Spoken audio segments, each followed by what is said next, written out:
Will you start recording? I'll fake it. Yeah, this is what we have. Oh, we're so close. I was late. She was there ready to get record and I answered.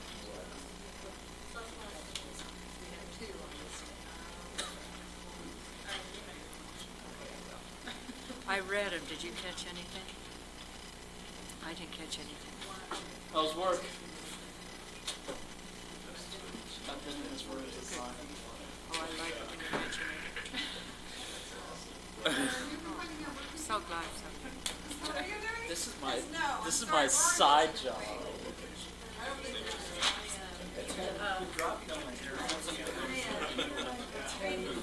Great. Okay. Are we partying? Like it's 1970.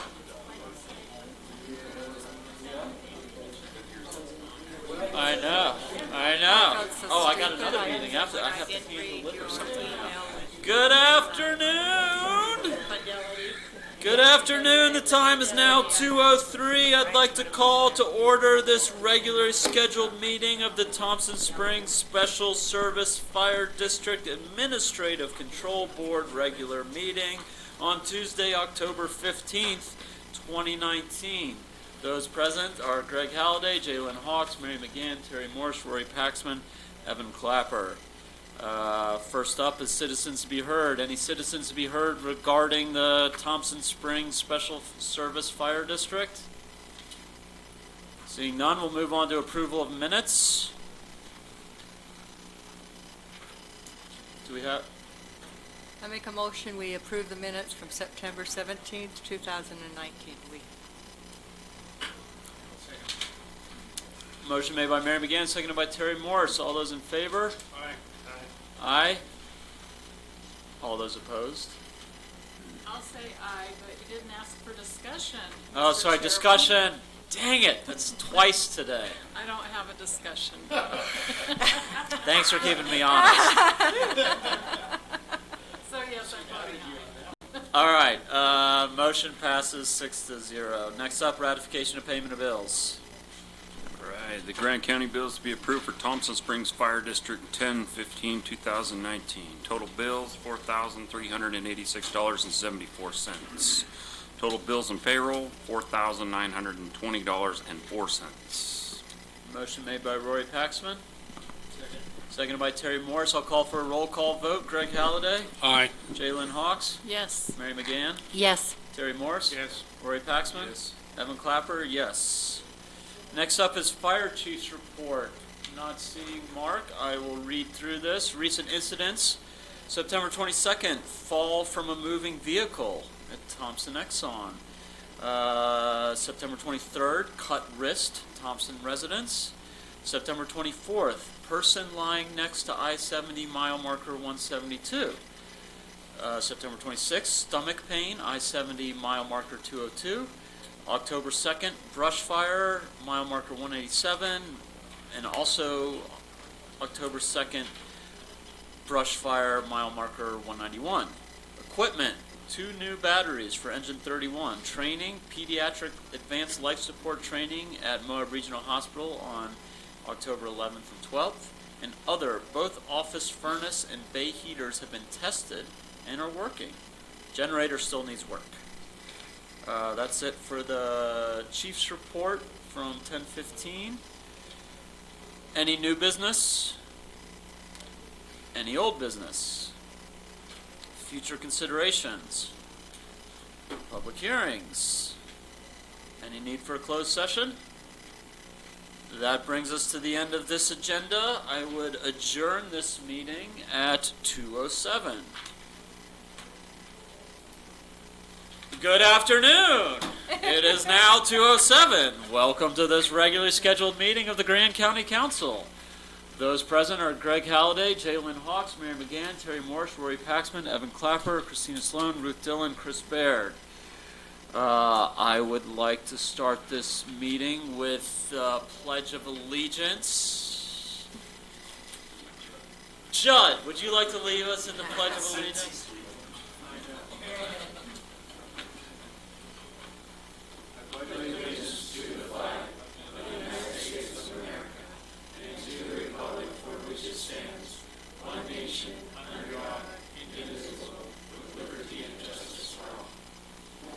Thank you, Judd. Next up is approval of minutes.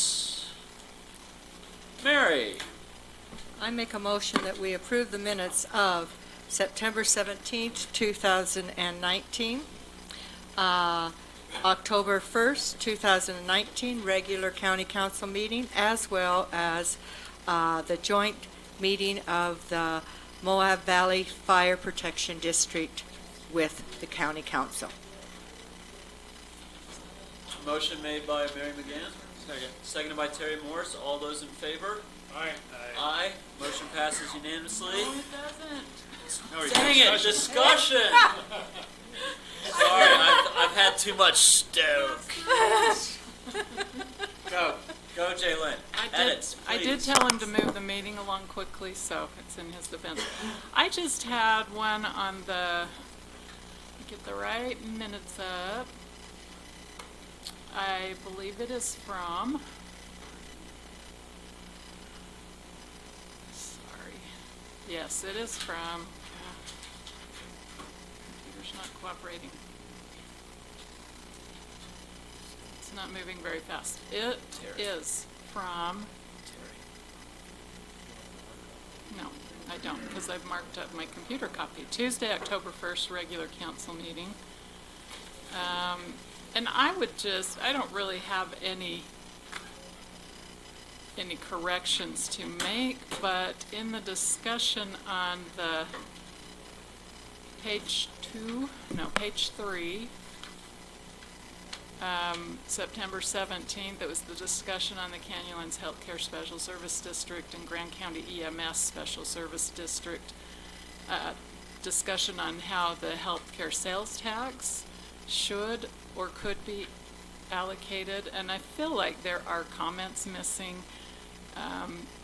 It does cover how Joette and Ken Ballantyne presented that, I know Mary McGann asked if the tax was created predominantly for the long-term care center, and Ken Ballantyne and Christina Sloan confirmed the tax was initiated first for long-term care and secondly for EMS. And I just feel like there are comments after that that are missing, so hate to say it, but I think it's important to get them in the public record as well. Such as?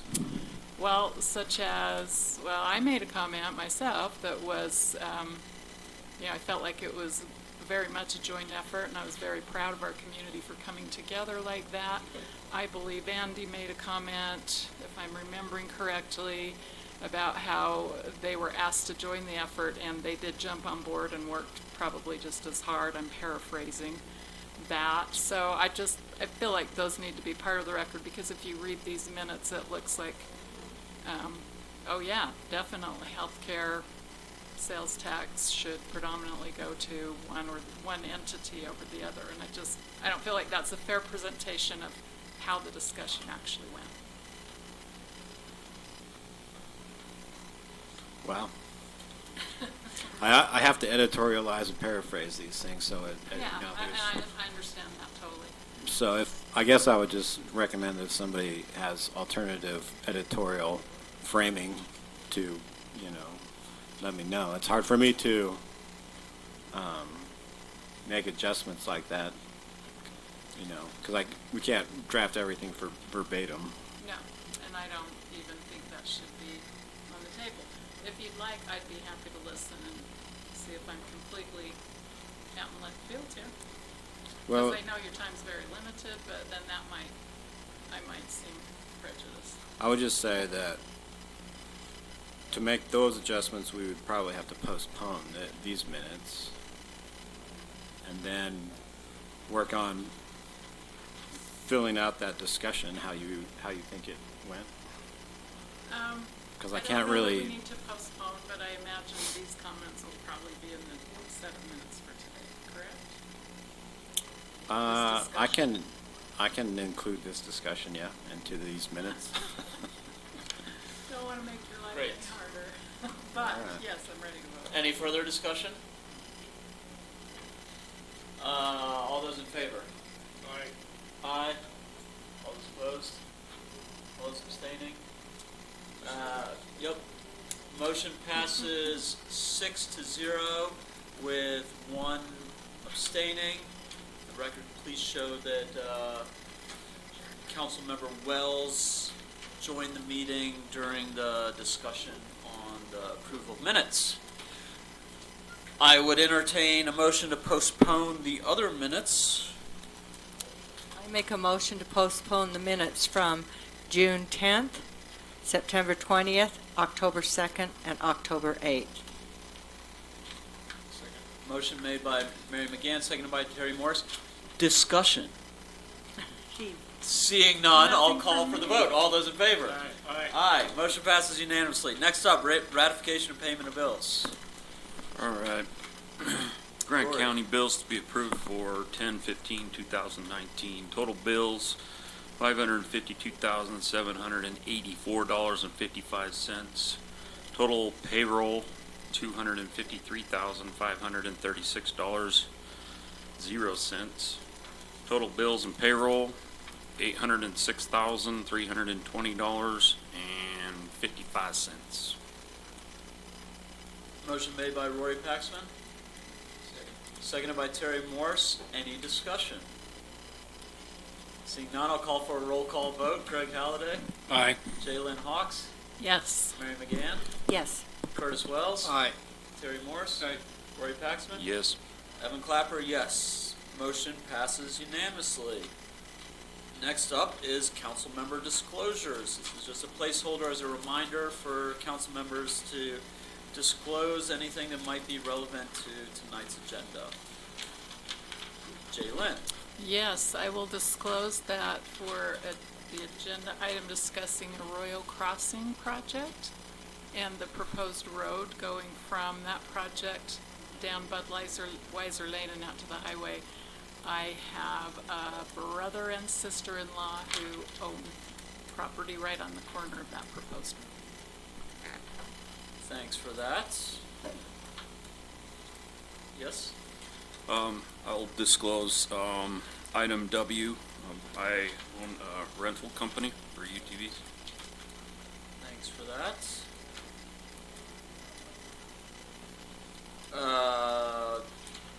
I own property in the county. We can discuss property taxes. I own property in the county. I will be voting on property tax, and I am a property owner. Likewise. Me too. Surprisingly. Thanks. Me too. Any other disclosures? General council reports and future considerations. Greg, would you like to start us off? Yep. Okay, on the 3rd of October, the calendar listed a BLM coordinating meeting that was canceled and postponed until next month. On the 8th of October, we had a meeting with the Moab Fire Department and Castle Valley Fire Departments looking at the realignment of current boundaries. And they're still working on that. Probably not going to do anything until next year on those two issues. On the 10th, Thompson Water District didn't hold their board, and I was not able to attend that. And that's all I got. Thanks for that. Jaylen? Yes, I attended the Canyonlands Healthcare Special Service District meeting, and they are in the midst of hiring a new director. The current director is retiring in late November, early December, and so that's going well.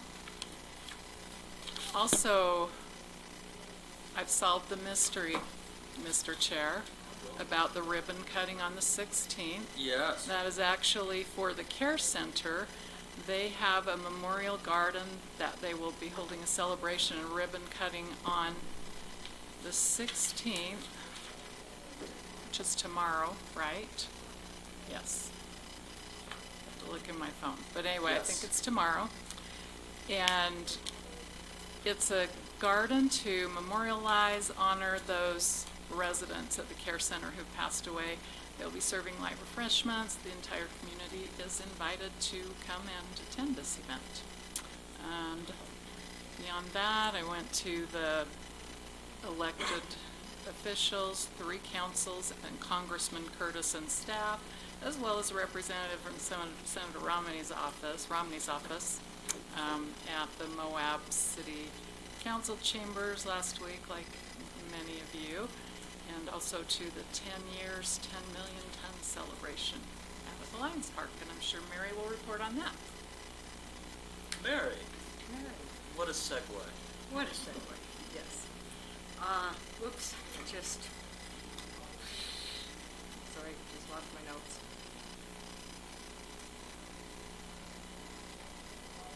Let me just go back just a second, sorry.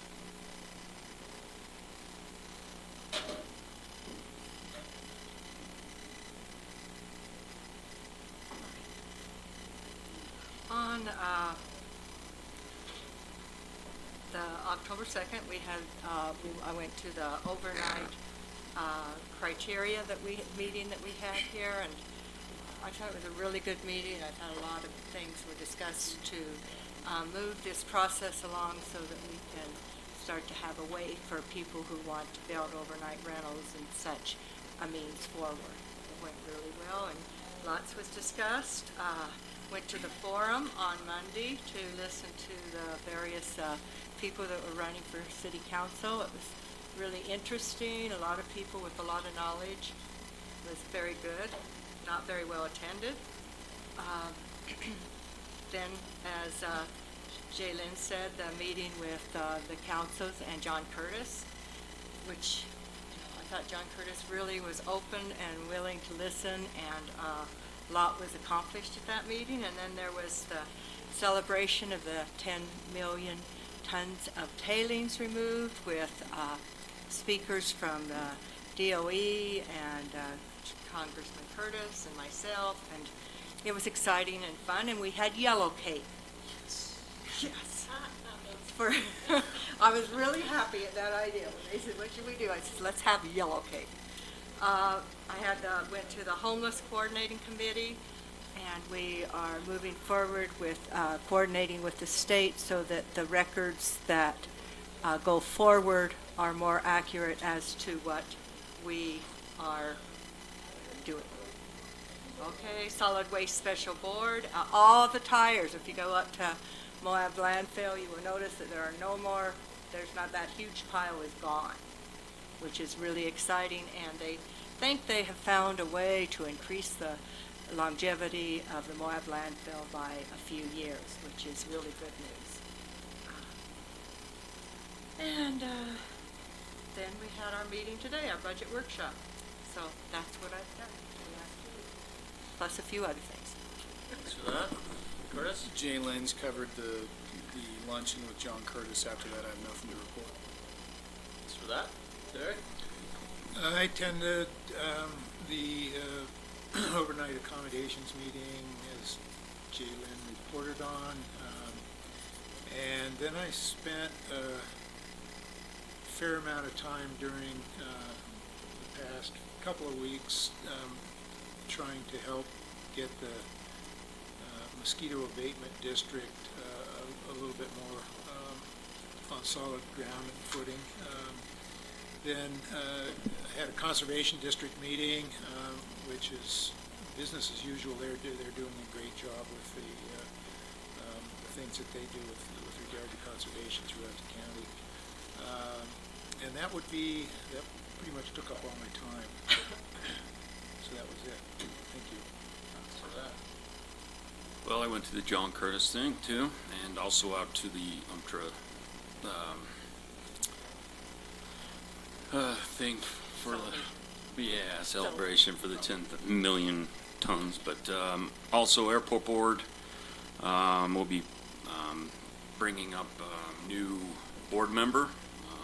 They'd selected one, be probably coming up on the next agenda, right?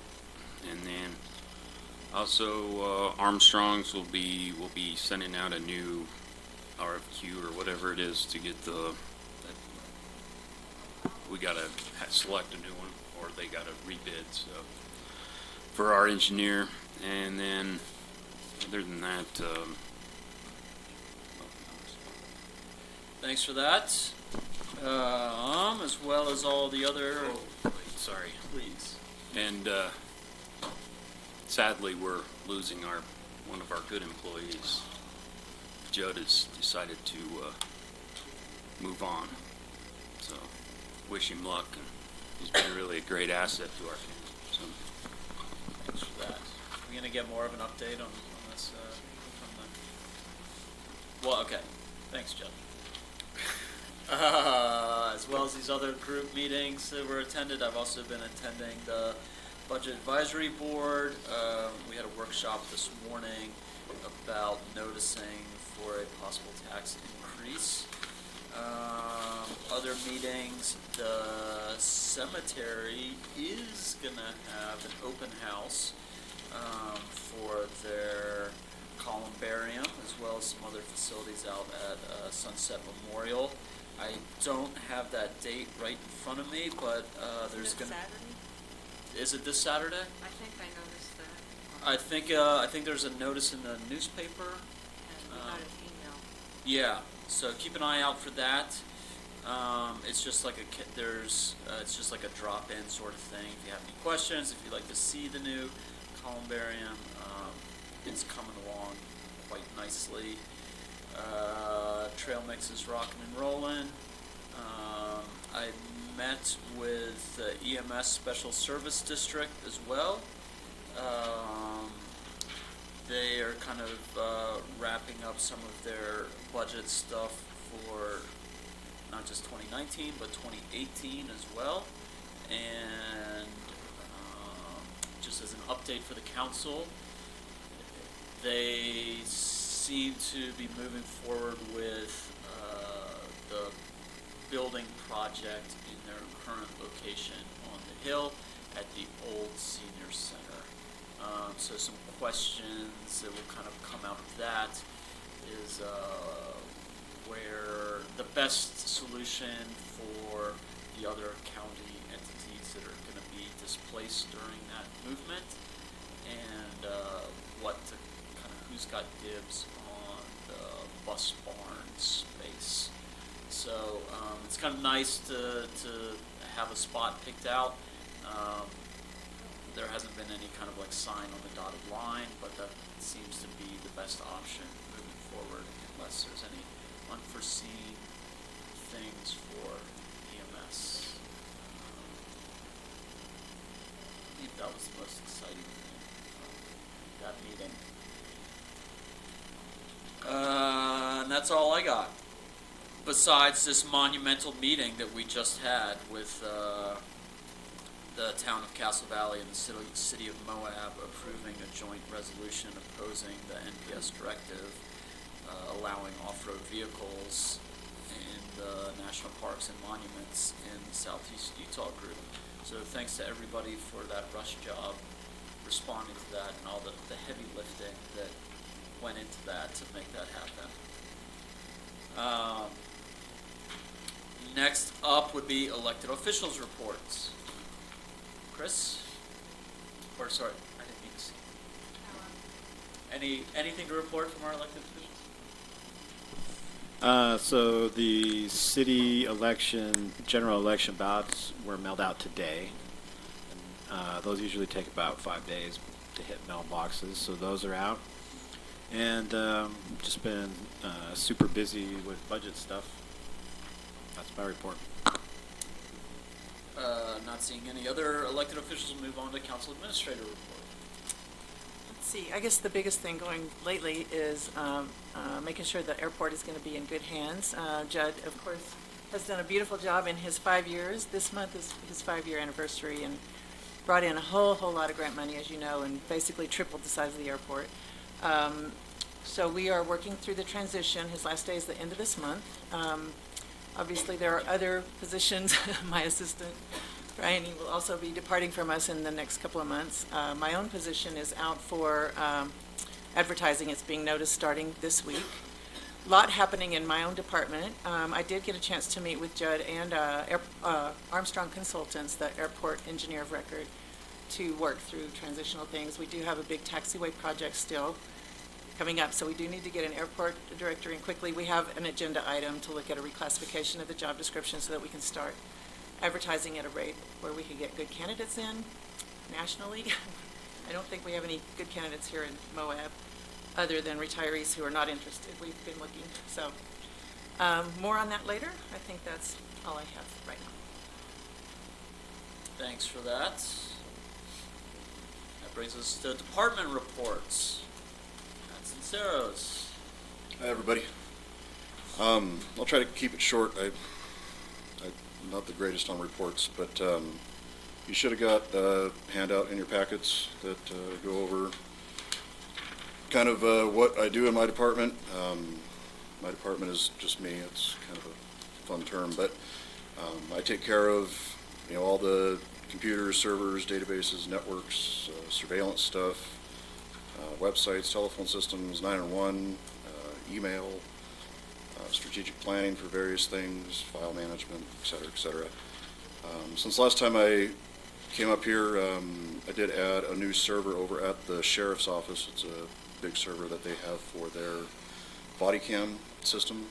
They're moving over to a new system that combines their body cameras with their dash cam so that it creates a bit more of a cohesive element for their evidence handling. I've done a bit of work with public safety agencies around here and put together a public safety communications task force. It's intended to meet regularly with the heads of our local agencies like Moab PD and EMS, National Parks. There's a number of agencies that we dispatch for here to go over any upcoming incidents or recent incidents rather, reviewing SOPs, and just trying to really kind of make a bit more of an open dialogue between those agencies. As you know, I worked with UCA quite a bit in getting this 911 system put together. You guys did sign off on that. I appreciate that. It's a nice system that it's going to be, ultimately the multi-node system will have 43 positions in it. Out of the state of Utah, there's a total of 297 call-taking positions. So that multi-node system is actually going to be one of the larger pieces in the state. And it does save the taxpayer quite a bit of money here. It's state taxes. It's not necessarily out of our pockets here locally, but it's a good savings. It's going to really increase the efficiencies of that whole system and bring on a lot of new nice technologies that make it compliant. And also that whole thing was all funded 100% by UCA, or reimbursed rather. Been working to migrate our email off to cloud with Office 365. It's been kind of in spurts, and part of the piece was with that is that I want to get the Exchange server that we host here on site decommissioned. But as we've gone through and looked at that and done various synchronizations with Office 365, it's come to fruition that I won't be able to get rid of that Exchange server. And so it doesn't make a whole lot of sense to keep going that route. So in the future, very near future, I'm going to be recommending that we're going to be moving all of our stuff over to Google's G Suite. That's going to mean all of our email and whatnot will migrate over to Google services. But that also allows us to be able to use all of G Suite's collaboration tools as well as all their applications. It's really a good value for the dollar. And also, as you know, we worked to get a GIS specialist in this year. We finally did fill that position in September. It's Frank Dewar. He's well qualified. He's been very busy working on getting data up to date, and I think he's really been a good asset that we've had here so far. couple things about upcoming projects, just expanding some of the core things that we do here as far as the servers, the other networking systems, wireless pieces, like I said, migrating that email over. I've been asked to participate on the statewide 911 RFP selection committee with UCA. I'm one of 4 people that are going to be on that committee reviewing the 911 system that will be ultimately implemented across the state, that will replace all of those 297 call-taking positions. It's going to be interesting being on that, but I'm looking forward to participating with that. GIS projects, some disaster recovery pieces. The paragraphs there is, I talked to you guys about it if you were at the budget meeting here when I dropped in here. It's just a bit of a plea that, I am supposed to be staffed at 2 people. I did have to give up that second position in order to be able to fund this GIS position that we have here now. I do think that the GIS position warranted putting that money forward for that. I worked very hard to get a lot of things automated and pieces taken care of in the background so that it frees up time, but I'm only one person at the end of the day. And so I am, again, pleading to please give me another person. Like I said, at the budget meeting, I'd be happy to even consider doing that as a part-time for next year. So at least I can have somebody here when I can take a day off. Somebody to help answer phones, get computers decommissioned, stuff out. It would certainly help out in a number of different regards. And that's pretty much it. Rather than listening to me droll on and on and on about technical stuff. Does anybody have any questions? That task force that you mentioned with the public safety agencies, how well attended are those meetings?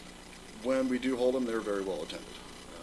The key stakeholders of the various agencies definitely do show up, and we certainly have some good discussions about what's been going on. Lately, we should be meeting a little bit more than we are, but we're waiting on a couple of different training opportunities and some things to come up with that.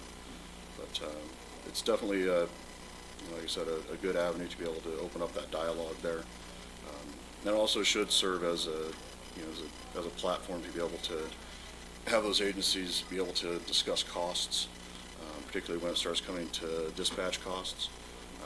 Within our PSAP, those of you know, we need to make some changes in that whole regard there. It's been very much kind of a gentleman's agreement for years and years, and that's one of the key pieces that we wanted to go through with that, is to identify all the costs that are with that and figure out the proper divvying up of that so that people are paying their fair share for it. You're basically referring to dispatch calls, right? Yes, dispatch, PSAP. Does that answer your question? Yes, I know that it's on the to-do list to get cleaned up, so I just wanted to make sure that all those stakeholders were playing nicely in the sandbox. That's kind of why I'm doing it. Nice. Well, thank you Is for that I've taking been that kind of the neutral party to it, but it became pretty evident that there needed to be an avenue that allowed people, or a forum rather, that allowed everybody to be able to come together without let cooler heads prevail. Let's put it that way. All right. Anything else? Thank you, Matt. Appreciate you. Thanks, guys. If I could just throw in there that Please. this is another example of an exemplary goal, which Matt has taken on to be that intermediary person to make sure public safety people are talking, and a lot of it's because in his world, it comes down to his world with radios and so forth. Just another example. Thank you. Thank you. Any agency reports? Not seeing any. We'll move on to citizens to be heard. This is for the portion of the meeting for citizens to speak on an item that is not on the agenda. If you would like to speak on an agenda item, there's cards by the door. You could fill out your name and the agenda item you'd like to speak on. Are there any citizens for something not on the agenda?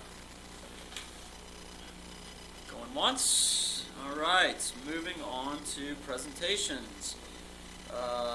This is item H, presentation regarding a request for an easement across the county-owned parcel located at the old shooting range near Moab landfill. Jared, come on up and introduce yourself. I'm Richard Cook, and I reside at 1389 Powerhouse Lane. Thomas Johnson and I jointly own a 21-acre parcel of land that is landlocked. It adjoins the Grand County-owned property popularly known as the old Sand Flats Shooting Range, which is approximately 40 acres of Grand County land. That land is also landlocked, but when the Spanish Lookout subdivision was approved some years ago, maybe 20 years now, Grand County reserved a public access easement across the eastern border of the Spanish Lookout subdivision, which is now called the Lionsback subdivision and is owned by Kathy Shoulders. Thomas Johnson and I would like to propose purchasing from Grand County an easement for a driveway up across part of the old shooting range property to our parcel that is on the western edge of that. And we've gone and walked the property. It's a gentle grade. There's not much anyway rock breaking or anything like that. It would be a fairly simple engineering problem to put a driveway in there to our landlocked parcel. And so we met with Zachariah at Economic Development and discussed preliminarily our proposal to do that. And then we met with Christina Sloan, as Zachariah recommended that we get some idea from the county attorney what the county's interests would be and what their requirements might be in order to consider selling us an easement for a driveway up there. Now, we don't anticipate any kind, we would not make a subdivision out of this. We have the parcel as a piece, and there is a spectacular building site up on top of that, which would add some potentially $2 million to the tax base of Grand County. There's also some consideration that some utilization of the old shooting range property might be in the long-term interests of Grand County, and whether this driveway would have any bearing or assistance on that future development of the property. That could be of a consideration as well to Grand County. So we don't have at this moment any kind of detailed analysis of that from a structural point of view with any of the departments of Grand County that might be involved. We have discussed potential remediation of whatever lead content there might be in the area under the road that we would construct. It would be a small road, just a driveway. But it is about 1,400 feet, more or less, of road that we would construct, and whatever valuation the county would make of that would be up to staff to determine, I would suppose. But we'd like to bring it before the council to initiate this process of evaluating whether that would be in the interest of Grand County. Well, and just to clarify, the appraisal would be your responsibility to propose something to us, and we would need a survey. But because those would be costs, I recommended that he bring the issue to you guys to see how interested you are. At least within the county attorney's office, we're unaware of the county selling an easement of this type, especially with this much linear footage across a county parcel. But that doesn't limit us either. And so it seemed like the next step was to get some thoughts from you guys. And in terms of the subdivision too, I wanted to make it clear to Richard that his easement off of the main county road is not wide enough for subdivision. So I wanted to make him aware that we would not also, this would be a private driveway, and without expanding the width of that initial easement across a third party's property, it cannot serve a subdivision. So it would be limited to private driveway. And we're aware and in support of that. 38-foot easement is not sufficient for a subdivision, but we have no interest in a subdivision, so that's a moot point. Mary? Would the property owners or the people that are proposing this, or would the county be responsible for the survey? Richard would, the Okay. folks that are making an offer to us.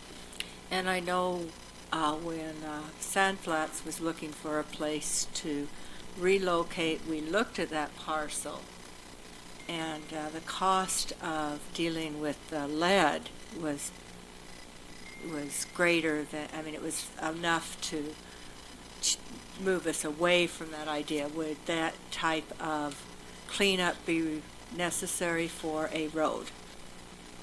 That's a good question. I think we would need an environmental report as a Because it first was step possibly, really but bad. Richard's location of the road would be, to my understanding, what is that, west, by a good bit of where the old shooting range was, so I'm not sure it's an issue.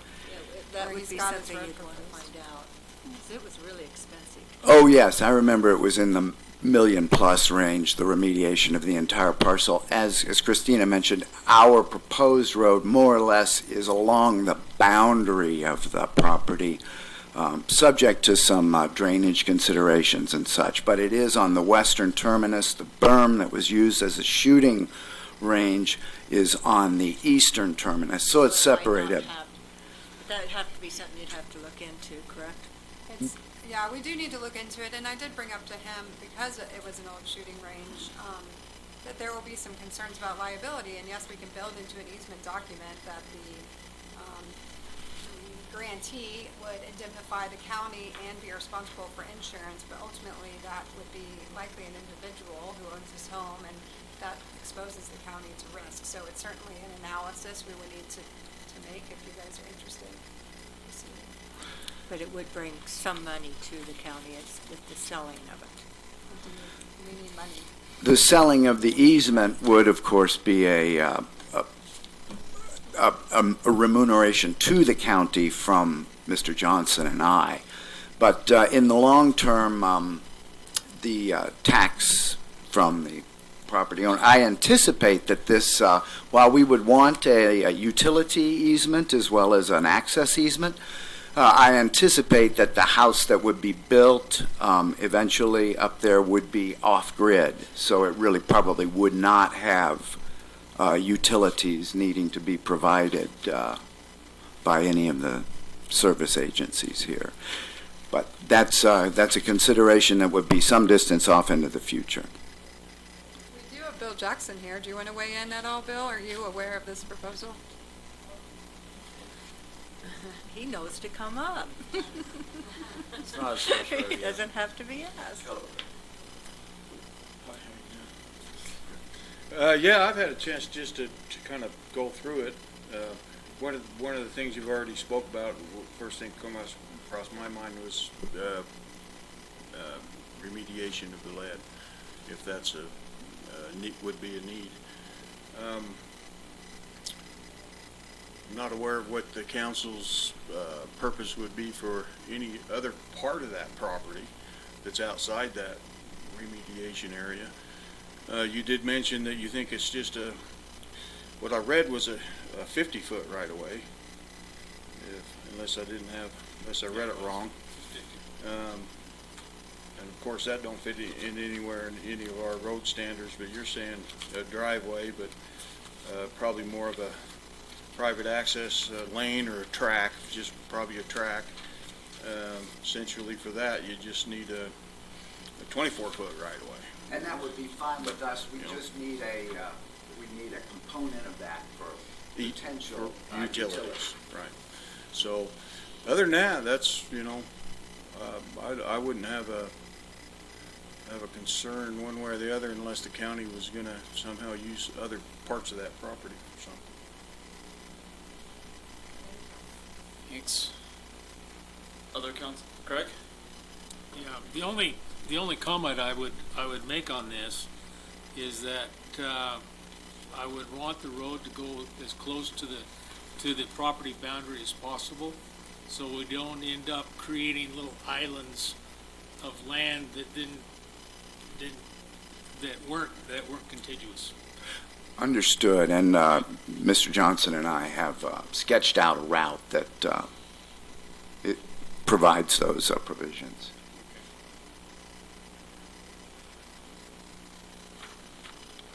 Other council thoughts, discussion, comments? I think this is the first, obviously this is the first time we've seen it, and, you know, in terms of Bill's point to the bigger question of how else might that land be utilized by the county, we definitely haven't had any discussion around that. So in terms of like a next move, I don't know what council would recommend for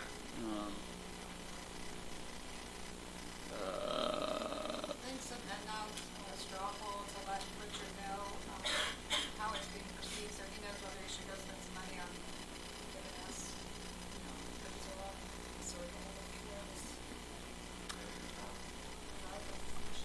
I would recommend we limit it to 38 feet, which is consistent with his private easement across the other third-party parcel.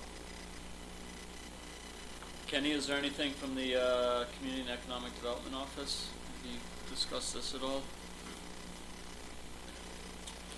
So nothing that I'm aware of. I was kind of brought into this conversation that Richard had with Zagra, and I think he's done a good job of expressing everything that we discussed, and I wouldn't have anything to add to it.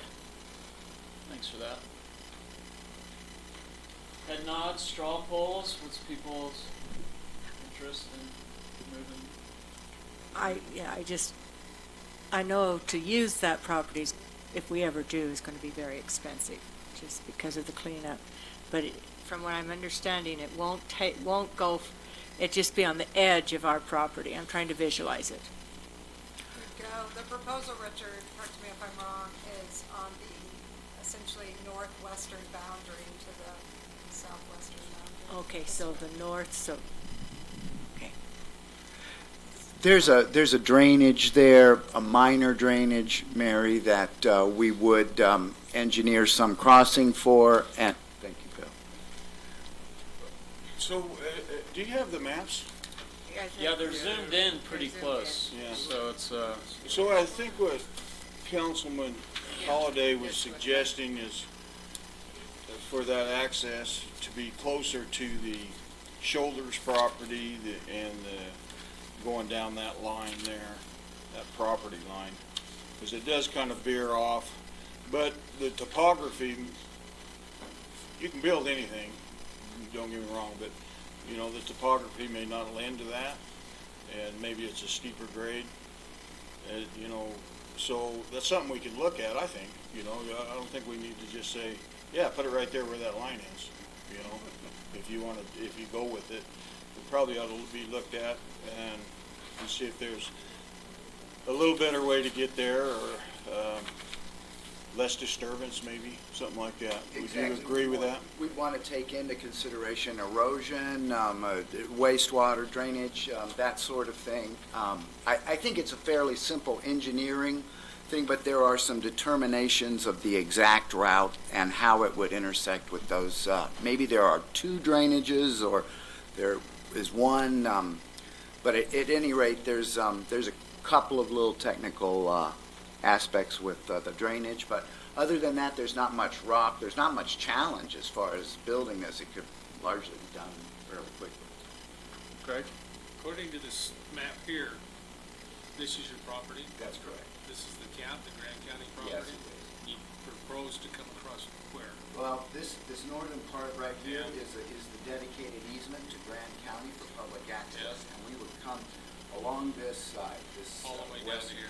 Yes, and we would be intersecting right up in here through a little natural area, the Yeah. topographic line. Yeah, the problem is you're leaving this corner, I see. Right. So, well, we could look at actually, I think there's a ridge of stone there, and What about this one? Now, there's no access down here. I think this is Powerhouse Lane. This is an old map of, doesn't have very many structures on Powerhouse Lane. There's obviously more right now, and we have this property here. This is the Dream Drive, and this is the Abbey subdivision out here. So this is Powerhouse Lane, but there's no access up this cliff or from the western side, it looks like from here. Andrew Riley owns this property, but there's a huge rock talus there that's unstable that you can never access the property. There's really no other access to this 21-acre parcel other than potentially this easement that we're requesting an evaluation of. We did have some citizen comment on this item, so I would invite Teresa if that was what you had for now. Sure. Thank you. Please. Nope. So I have been living off and on right next to this property for over 20 years. I'm very familiar with Sam Flats Road. I'm a tenant of Kathy Shoulders, who owns the property right there. It would be right next to where I have some mental health space. And that's not...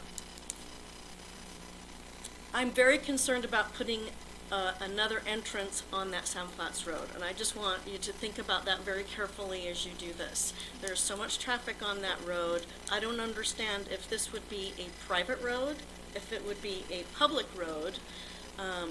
It's a very long driveway of what you're talking about, and so you would have people getting lost and driving down this road and onto other pieces of property. So I just ask for consideration that you think about this very carefully as you entertain their presentation.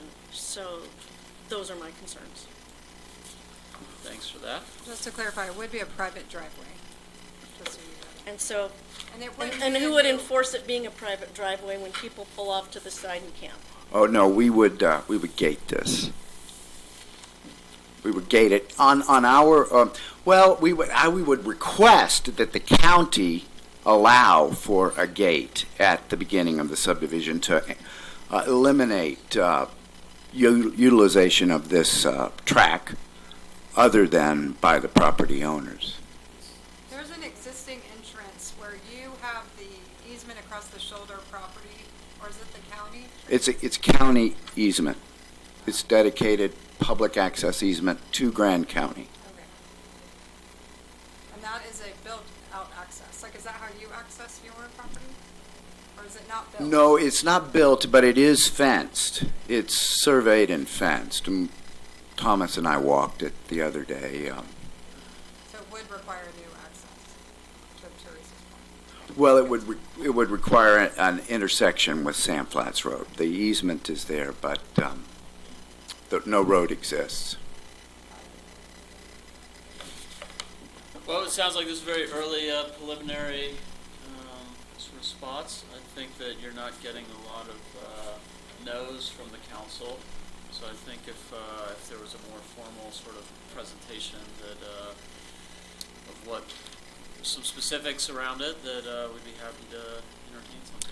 What we'd like to propose in that regard is a preliminary evaluation with either the county engineer, Bill Jackson, just to go and walk the property and get a feel with a representative of the county as regards alignment and, of course, the consideration that Greg mentioned over here about not creating a large island of unusable property should Grand County in the future want to remediate the lead and build a county building up there, which has been some degree of consideration through the years.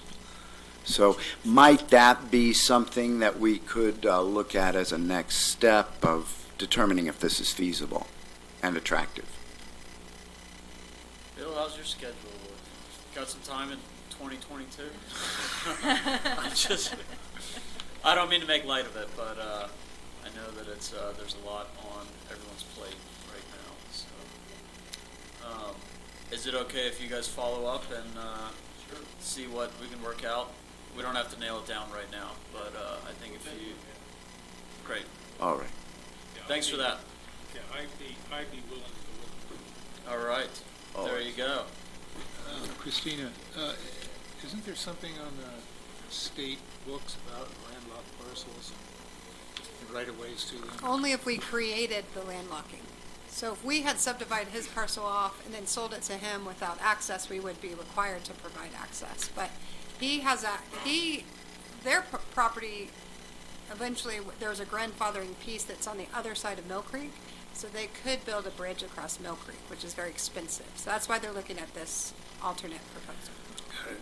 Well, we certainly don't want to build a bridge across Mill Creek, but even if we did, we would not be able to access the 21-acre parcel in, it's a 200-foot cliff, so it's a large piece of property, but really the only practical building site is just right there on top. And it is quite spectacular. I'd invite any of the council to come out there and walk it whatever time you like. It's not fenced off or anything like that. Great. Well, thank you for that. Thanks for bringing it up. We'll get with Greg and Bill and see what we can set up as far as maybe when we're next in, maybe November if there's time. That's at Bill's determination. Sure. So. Thanks for that. Thank you. Next up is item A. This brings us or item I should say. This brings us to our general business action items. And we have discussion consideration of adopting a proposed proclamation declaring October as Domestic Violence Awareness Month. Abby Taylor.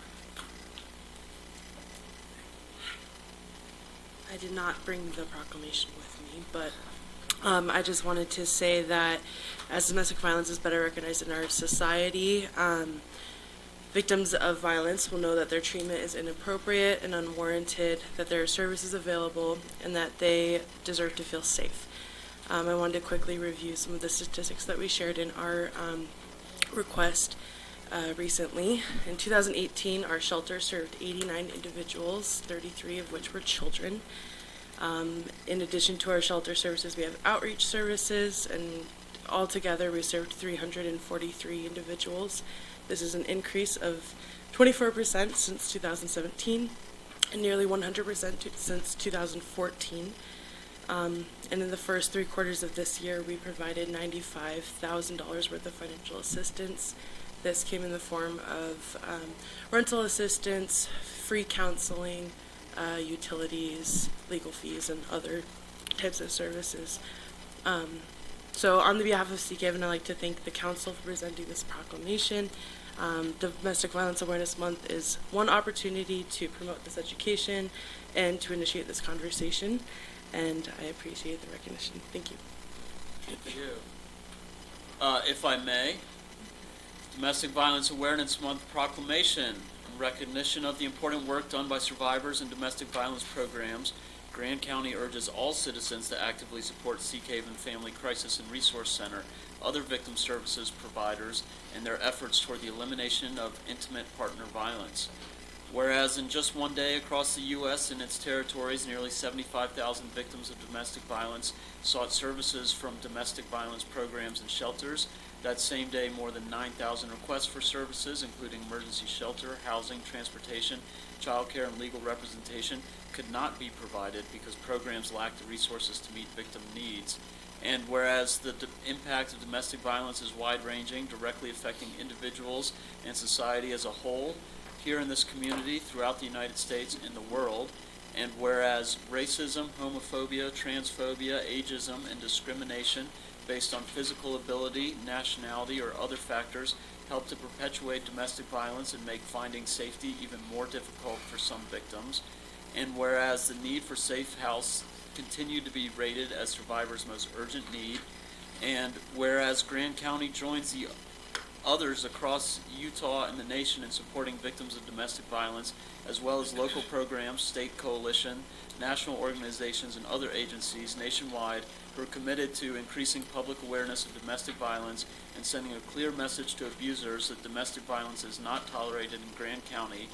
And whereas domestic violence impacts millions of people each year, but it can be prevented, preventing domestic violence requires a collective voice of individuals, families, institutions, and systems, each a valuable and powerful component to transforming our communities. Now, therefore, we, Grand County Council, hereby do proclaim October 2019 as Domestic Violence Awareness Month. Mary.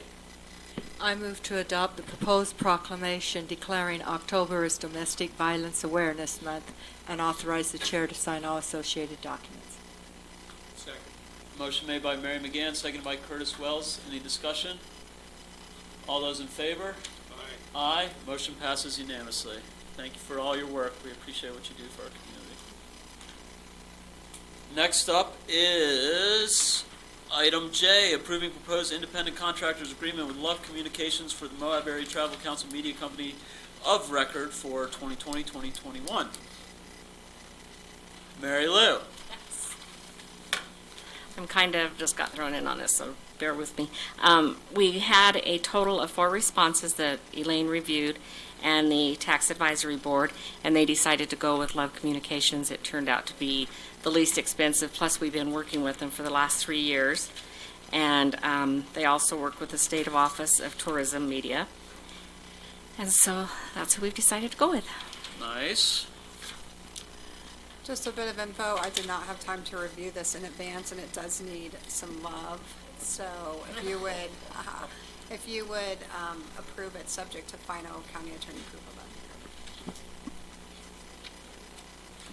It's the standard contract, but department heads, if you're listening, I revised the standard contract to be a choose your own adventure document. So you have to choose your own adventure, but these guys threw it all in there. So we need to just go through and choose our own adventure, and it'll get cleaned up quickly. Okay. Mary. I move to approve the proposed independent contract agreement with Love Communication as the media company of record for the Moab Area Travel Council, which will secure TV, radio, digital, and billboards for the 2020-21 and pending legal review, and authorize the chair to sign all associated documents. Motion made by Mary McGann, seconded by Roy Paxman. Discussion? All those in favor? Aye. Aye. Motion passes unanimous. Thank you. Thank you. Next up is item K, approving stormwater drainage easement agreement between Grand County and Roxanne Bierman for the Arbor Drive Improvements Project, postponed from October 1st. Bill Jackson. So yes, as you stated, this was postponed. Mrs. Bierman wanted a chance to meet on site and to go over a few things, which is also should be in your documents, things we discussed. So this easement will help facilitate drainage of the Arbor Drive project. Great. Amazing summary. That's all Greg. I have. I'd like to make a motion. A move to approve the storm drainage easement agreement between Grand County and Roxanne C. Bierman, and authorize the chair to sign all associated documents. I'll second. Motion made by Greg Howdy, seconded by Terry Morse. Discussion. All those in favor? Aye. Aye. Is anyone opposed over there? No, I'm an aye. Motion passes unanimously. Thank you. Thank you, Bill. Next up, approving proposed option and ground lease agreement with Insight Towers Development 2 LLC to build a cell tower located at Old Spanish Trail Arena. Steve Swith.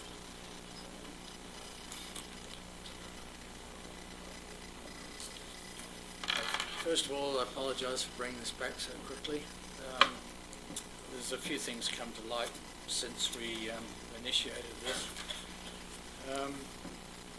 First of all, there were a number of queries that Christina brought up as far as improvement in the documents in rental and insurance and a couple other things. So Insight has come back to us through Tierney and has agreed to all the items we discussed, to my knowledge. So we thought it worth bringing it back to a full council just to see what your thoughts were on those changes and if it was a viable proposition. The rent has increased. Probably producing, I think, over 12 months, the lowest rate would be 18,000. Highest rate would be 32,400, which would come not immediately, but it would come after we had other tenants on the tower. And I'm not sure how fast that would be, but if we made it to 32,400, it would be a benefit to the county. The cell tower is going to increase the signal in the area, even though we have other towers there. They're not producing sufficient signal because of the topography of the valley. So this would eliminate quite a bit of the dead spots through the valley. I believe you've got a copy of the heat map, which indicates... It's on the dais. It should be a coloured plan that indicates the increase in signal. This one? No, it's coloured. I'll show you. Oh, this one. Yeah, that's it. So it has a key to that, a colour key that tells you what they're for, whether it's in-house signal, in-car signal, or open air. And if you compare the two documents, the before and after, it shows a really clear increase in signal to not only to my selfish valley, Old Spanish Trail Arena, but also to the citizens around there. So there's another thing that has come to light. I sent two of my staff to training up at the Capitol building, and it was put on by the U.S. Department of Security, Homeland Security, and it was about active shooter incidents. And during an event, we have basically no signal we can get out of that property with, as far as a cell phone goes. It's all dead. We have a landline that will get out. We're looking at two-way radios that hook into the police system in an emergency, but sometimes we've always got our cell phones with us, but we don't always have radios. This would enable a better chance of getting a call out during an incident of some magnitude and disturbance at the arena. You know, I've been worried about it for some time, and this is not the only reason, but it's an additional benefit of the tower for us. OSHA issued in the last 3 years 17,000 citations to people that, to employers that had failed in their duty to protect the citizens in those situations. And though they may seem unfair, we have a duty of care to improve that. The cell tower would enable that in part. Certainly go a long way to helping us, but it won't solve the problem because you can still choke bandwidth from a cell tower, but it would give us a great head start for getting signal and just doing business. We also have the added bonus of getting some lights on the tower for the outdoor arena, which would help us bring in some revenue. And there's probably a fair few other benefits, but they're the basics of it. So, over to you. Curtis? I would move to approve the proposed option and ground lease agreement with Insight Towers Development 2 LLC to build a cell tower located at Old Spanish Trail Arena and authorize the chair to sign all associated documents. Is that a second? Motion made by Curtis Wells, seconded by Roy Paxman. Discussion? Mary? I just wanted to ask Christina, have you had a chance to look at the changes they made to see if your concerns have been addressed? All I saw that was changed was the rent has increased by $250 a month, and the term was reduced from 40 years to 30 years. so there were no other changes to the lease. The other thing is that I spent some more time with the code that actually does speak to towers within 5 miles of other towers. So this is Grand County Code Section 3.2.3P, telecommunications tower and facilities. It does say a proposal for a new telecommunication tower shall not be approved unless the county council finds that the equipment planned for the proposed tower cannot be accommodated on an existing or approved tower or building within Spanish Valley or 5-mile radius of the proposed tower due to one of the following reasons. And it lists 4 reasons that requires documentation by a qualified and licensed professional engineer to tell us that Verizon can't be accommodated on existing tower. I did contact Frank, our new GIS guy, to confirm how many towers are within 5 miles of this and what does that look like. And he confirmed that there are at least 3 towers. This was all moving quickly, so there might be more. And I apologize because I hadn't looked at this code prior, and this project predates me. So I don't know that Insight got this communication out of the county attorney's office in 2018 or not, but I have not seen any sort of engineering analysis of whether Verizon could be accommodated on one of the other 3 towers within 5 miles of this proposed tower. Chairman Clapper, permission to address the council. Please. So I'm Tierney Rao with Insight Wireless, for the record. The propagation maps that you have are actually from Verizon's registered professional licensed engineer. So these are the justification of technical need that would be required per code. But also in regards to that, so I can identify the towers for you. There are 2 towers, one which is owned by Crown Castle. It houses AT&T. The other one is owned by Verizon. They're 1.7 miles north. There are 2 other towers that are roughly 4 miles northeast, housing Sprint and T-Mobile. There's another tower on the ridge that's 9 miles away, and that houses AT&T and Verizon. The current infrastructure cannot support the population density here. As you can see, it's a pretty staggering difference in the propagation maps that you received, and I don't know if you have all of them. I'm not sure. There were several pages. Do you know which pages? Got cell coverage side by side. Okay. Cell coverage surrounding cells. Okay. There's Existing. Okay, so it looks like you might have the overall package, but I thought it was pretty significant from page 4. Are they numbered in your packets? Okay, so from page 4 to 5, you can see the difference. And if you notice, and I'll explain it a little bit, so green is ideal coverage. That means the signal reaches inside, and then it goes down from there. So then you have your in-vehicle coverage, and then you have your outdoor coverage. Your in-vehicle coverage is going to be your coverage that is signified by yellow. Your outdoor is signified by blue. And so Verizon and other carriers, when they do their propagations, are looking for this green signal that reaches indoor. So this is the provided justification of technical need in terms of requesting an additional tower outside of the towers that are currently here can't support the population density, so it's a justification for the addition of this infrastructure. In relation to the current code as it stands, I think, I don't want to muddy the waters here, but I believe that this could be accomplished in the process of changing the zoning for this from rural residential to highway commercial, which is something that was addressed in a meeting, I don't know, probably 8 to 12 months ago. It's also something that I've discussed with Zachariah, and is something that would kill 2 birds with 1 stone because the current parent parcel is not in non-compliance.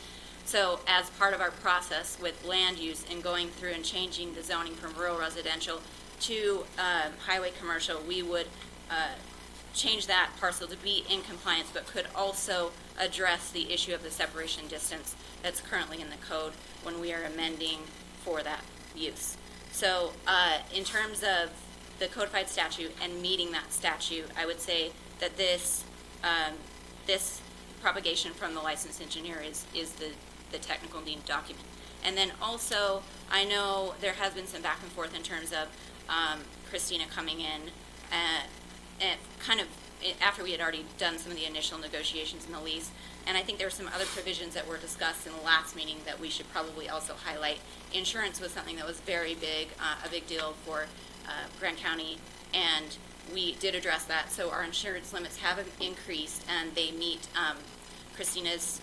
She requested, I believe, and correct me if I'm wrong, 2 million was the limit, and we increased that to meet her needs. And then also, I believe, so the biggest ones that were discussed were term, which we addressed, revenue share, which we addressed, rent, which we addressed, insurance, which we addressed. And I explained before, when we were talking about term, we talked a little bit about why we went back and forth on the term. And one of the reasons why was because there was in the lease originally a first right to negotiate when the term of the lease ends, which gives us a little bit of an extra level of comfort in terms of, okay, we have the ability to renegotiate with Grant County when this lease ends, and that was taken out of the lease per the request of the Grant County attorney.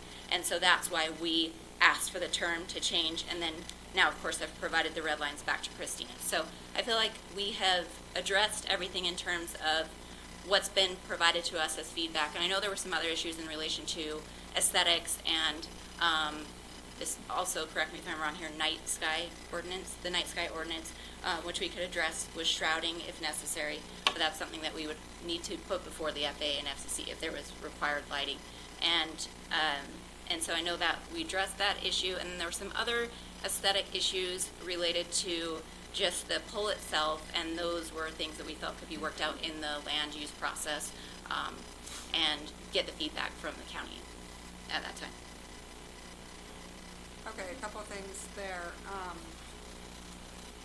The approval would need to be contingent on the zoning. I don't know if that's in the resolution, because I haven't had a chance to look at this again. But thank you for bringing back up the zoning issue. In terms of this 3.2.3P requirements, it does say that it can't be improved unless the county council finds that these four things have been addressed in an engineered document. I think this is getting there, but it's not consistent with our code. There needs to be certain findings, not just maps. It needs to be stamped by the engineer.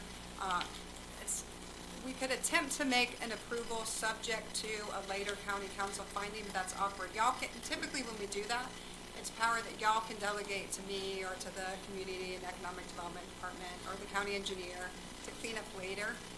Based on the language in the code, the county council must make this finding. So, in my opinion, it's not right at this point because this document is not far enough along to be compliant with this 3.2.3.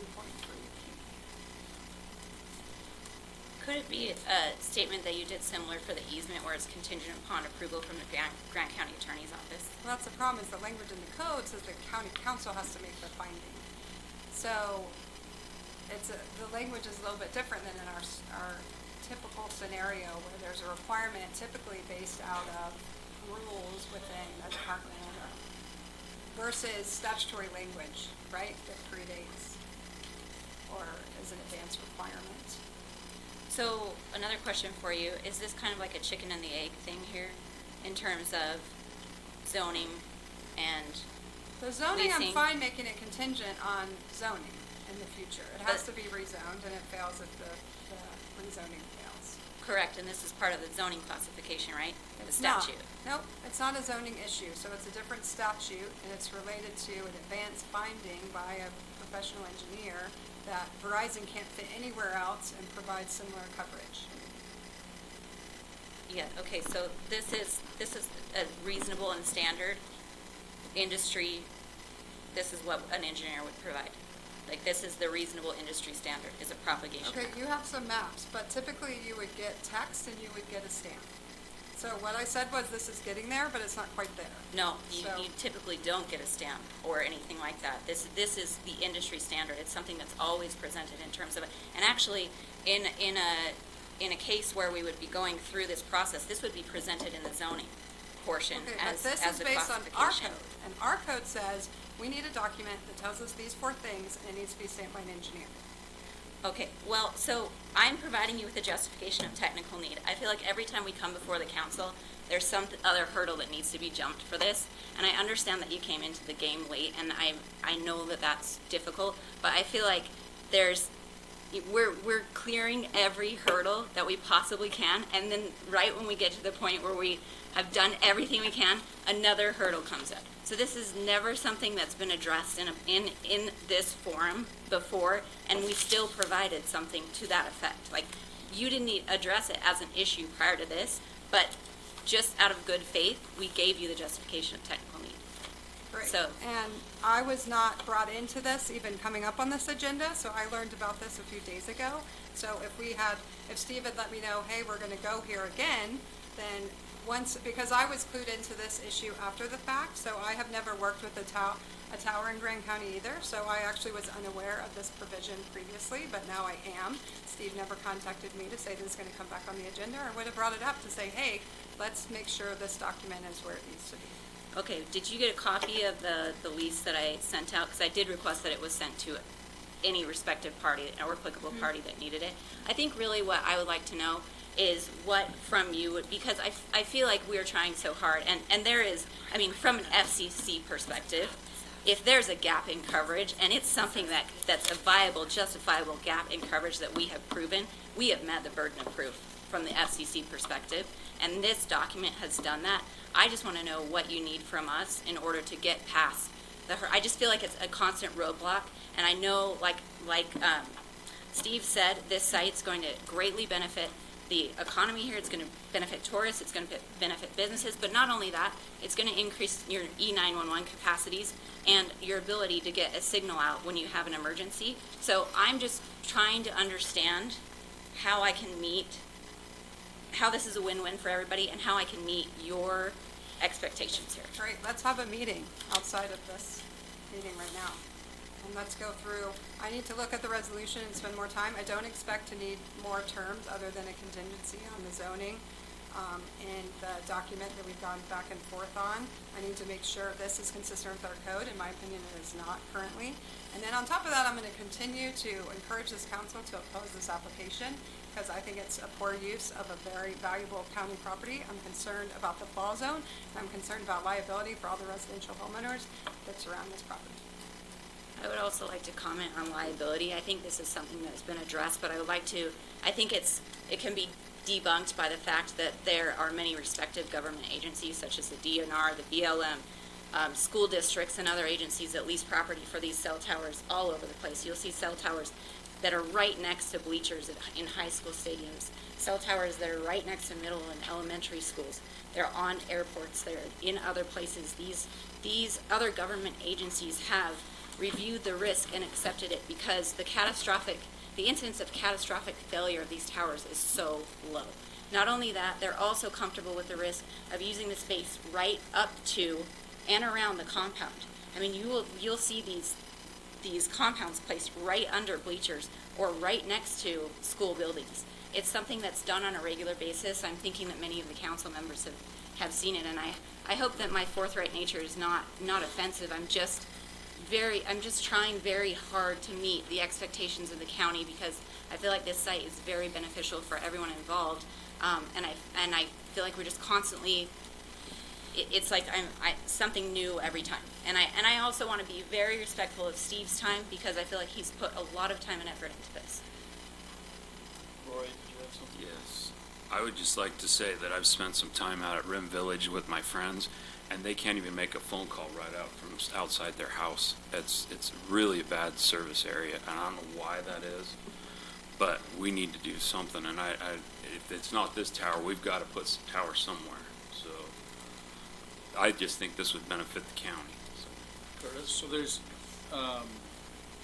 there's definitely enough interest from the council to warrant this discussion. My understanding this failed at a 3-3 tie vote last time. Steve has communicated to me, benefits of it, justification. So aside from Ms. Sloan's personal opinions about the tower, I want to better understand, this issue with code that you're outlining. So this meeting that you're proposing to have, what exactly would are the two parties wanting to accomplish in that meeting? What else specifically does the county attorney need to see so that if the council decides, which I think the council came tonight prepared to vote on this, so this is new to me, but you're saying that this has come back is also new to you, and now you're finding more issues with it that weren't previously raised when this came up the first time. Right. And what are those? So 3.2.3P requires 4 findings in this document which haven't occurred, stamped by a professional engineer. That's what our code says. Okay. So we need to work on this to get it to the point where it's consistent with 3.2.3P. And Insight is saying that you're matching industry standard, and so the fact that county code is asking for more than that, is maybe not the most reasonable demand. Is it, how much headache, because you've come this far, you've spent a lot of time, and I can appreciate you feeling like we want to be respectful of everyone's time. And so, please know that, there's a lot of voices and opinions on this, but certainly don't mean to be disrespectful of your time. How much, is it possible to take a little bit of extra time to mitigate these concerns so that aside from other issues, at least for code, that the county council has firm standing in approving this or voting on this? Is that possible? It is possible. I was voicing my frustration in that it wasn't something that was previously requested, because if so, it can be provided. This is a reasonable industry standard. I can go above and beyond that and provide something that's stamped by an engineer, but it wasn't an issue that was presented to me as in any of the prior meetings. Yeah, So, I can certainly understand the concern and the frustration there, the inconsistency, but we do have a lot of things that we review in these meetings, and county attorney is very busy, so, but I do think it's good that we're on firm footing when we vote on this, so I would like to see that happen, so that we've got the green light to move forward for a vote. All right? I got a little bit lost on the amount of money that we would generate. You said it, but I got a little bit lost, so do I understand that it will be, the rent would be $1,250 a month? it's $1,500 a month in base rent, and then it's $400 a month in revenue share for any additional tenant. So the $1,500 a month includes Verizon as the base tenant, and then additionally, should T-Mobile or AT&T, anytime a second tenant comes on, then the rent would increase $400 a month. Okay. Personally, I know there's some kickback and some concern, but I have also, after getting through that grueling, budget meeting we had today, I recognize the need for the county to find other means to pay for things, and this would definitely help the OSTA project. So, I would like to see it happen. And I don't know what, and I voted against it before, but I really feel, for many reasons, that, and a lot of the concerns have been answered. You've worked with us very closely. You've increased the amount of money that we were going to get. So I would like to see how we can move forward. Is this something that we can improve and put a contingency on it, that those things in code are met? That's my issue, is you guys have to make a future finding. So you can approve it subject to it coming before you again for a future finding, but that's what's awkward about it. It's not part of the zoning, it would be a separate piece. So these guys will need to come back anyway. So it's cleaner to wait until we're ready and then do it in one go, but. Yeah, but on the other hand, the other side of the coin there is that they've already come up. This is their third time, and so for good faith, if the council can show intention to approve this tonight, I would prefer to go that way, to not drag them along further and then come to find out people change their mind again or something. So I think there's a lot of benefit to showing a very clear indication an approval tonight, to give justification to spend the extra time to check the boxes.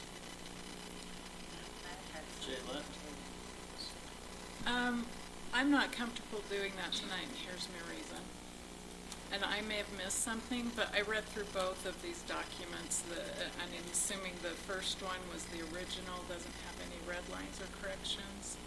And then the other document has a lot of, cross-outs and things like that. But in these two documents, I only checked it on one point, and that was the monthly rental, in other words, the $1,500 a month. And in both documents, I still saw the figure of $1,250. So I don't think I've seen a document that's actually the final. And so when you come back, I would like to see that. It's actually in possession. It was supposed to be routed to all of the, to any respective party. It has would you like to? I mean, I have a summary of what the concessions were, but I did not see it in either document. Would you like, would it be okay to bring this? Sure, but I can't read through it today. So it was provided previously, and a redlined and clean version were provided. I'm not entirely sure why the old copy with the $1,250 was routed, because, yeah, this is definitely different than what was in the yeah. packet. Ms. Sloan, what was just one last time, the section in code that's the rub, 13? 3.2.3 P. P is in Paul. 3.2.3 P is in Paul. P. Okay. Mr. Chair, I would make a substitute motion. We had a comment from our IT director. I don't know if you'd like to hear that first, or if That's fine with me. I just wanted to speak to this just a little bit, just in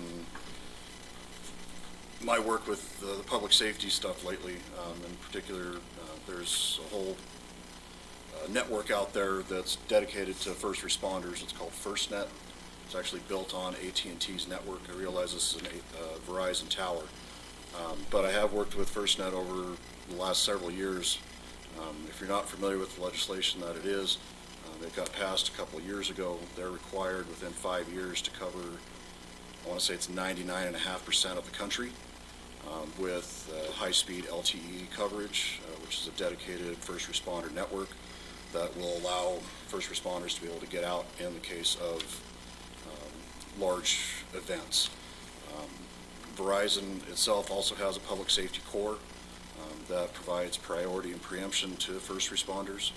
This particular location, it's pretty blatant on the maps that you have here.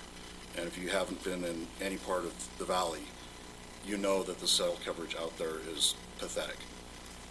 The arena, I mean, we host Jeep Safari there every year, Rally on the Rocks, assuming you keep passing it. There's a lot of people out there, and I mean, Jeep Safari is a perfect example. Every year, I get sheriffs that are out there and their data card won't work. They can't run stuff. They're on their radio trying to get back and forth with heavily loaded dispatch. I've been begging FirstNet to come out here. When last time I met with FirstNet, they actually put it on their action plan to the state of Utah. I reminded them that we have well over 3 million visitors a year here. We're Utah's backyard, and they jumped on that. They've hung, it's called Band 14. It's dedicated equipment. They've hung it on the local towers here, and I know that they have bite on having this out here as well, because it does definitely light up the rest of the valley. It helps considerably up into the mountains. I mean, there's all the stuff that's happening in northern San Juan County. I think it'd be very easy for the council to find, that an engineer stamped on this. Thank you. So I would make a substitute motion to approve the proposed option and ground lease agreement with Insight Towers Development 2 LLC to build a cell tower located at Old Spanish Trail Arena, contingent upon satisfaction of County Code 323P, and authorize the chair to sign all associated documents. You also need to have the rezoning, subject to rezoning. Can you help, subject to rezone and satisfaction of County Code 323P, and authorize the chair to sign all associated documents? motion? Substitute motion made by Curtis Wells. Is that second? Seconded by Roy Paxman. Any further discussion? Please. We have a hard, and all the paperwork that I have, I can't find anything that says $1,500. I think that was to Jay Lynn's point that, That's my fault. I probably sent the wrong thing in a hurry today. Everything I've got is $1,250. Why don't you make it subject to county attorney review on the agreement, just to make sure we have the right version? Okay, you need me to add that in, or? Yes, please. You would, yeah, you would. Okay, let me start from the top. Now's the time. I'm only doing this one more time. I move to approve the proposed option and ground lease agreement with Insight Towers Development 2 LLC to build a cell tower located at Old Spanish Trail Arena, subject to County Code 323P rezone and county attorney review, and authorize the chair to sign you-know-what. motion, substitute motion made by Curtis Wells, seconded by Rory Paxman. Discussion. Terry? Yes, thank you, by the way, for providing this information in your efforts to make this more palatable. Without going into too much detail, I voted against this proposal last time, and the reason I did had to do with the height of the tower, the location of the tower, and the dark skies, et cetera, et cetera. And I think in rethinking this in subsequent days, I think that the health, safety, and welfare issues are predominantly more important than the other issues, and so I'm going to vote for this this time because in doing a little soul searching, I think it would be awful bad to not do it and then have some real tragedies. So I just wanted to put that on. Thanks for that. Any other discussion? Should we restate the motion? Just kidding. At this point, is not. All right, all those in favor? Aye. All those opposed? Motion passes 6-1 with Clapper in opposition. I'm sure we'll see you again. Yes. Thank Thank you. you, Next everyone. up, yes. Next up is item M, adopting proposed resolution of the County Council of Grant County, Utah, authorizing the issuance and sale of not more than $265,000 aggregate principal amount of excise tax revenue bonds, Series 2019, and related matters. That's a big catch-all. Big Related catch-all. matters. Judd Hill. So this is the conclusion of our next big project coming up. We received $9,322,999 in grants from the federal government, needing to be matched by 5% local. We had previously set aside in the budget $250,000.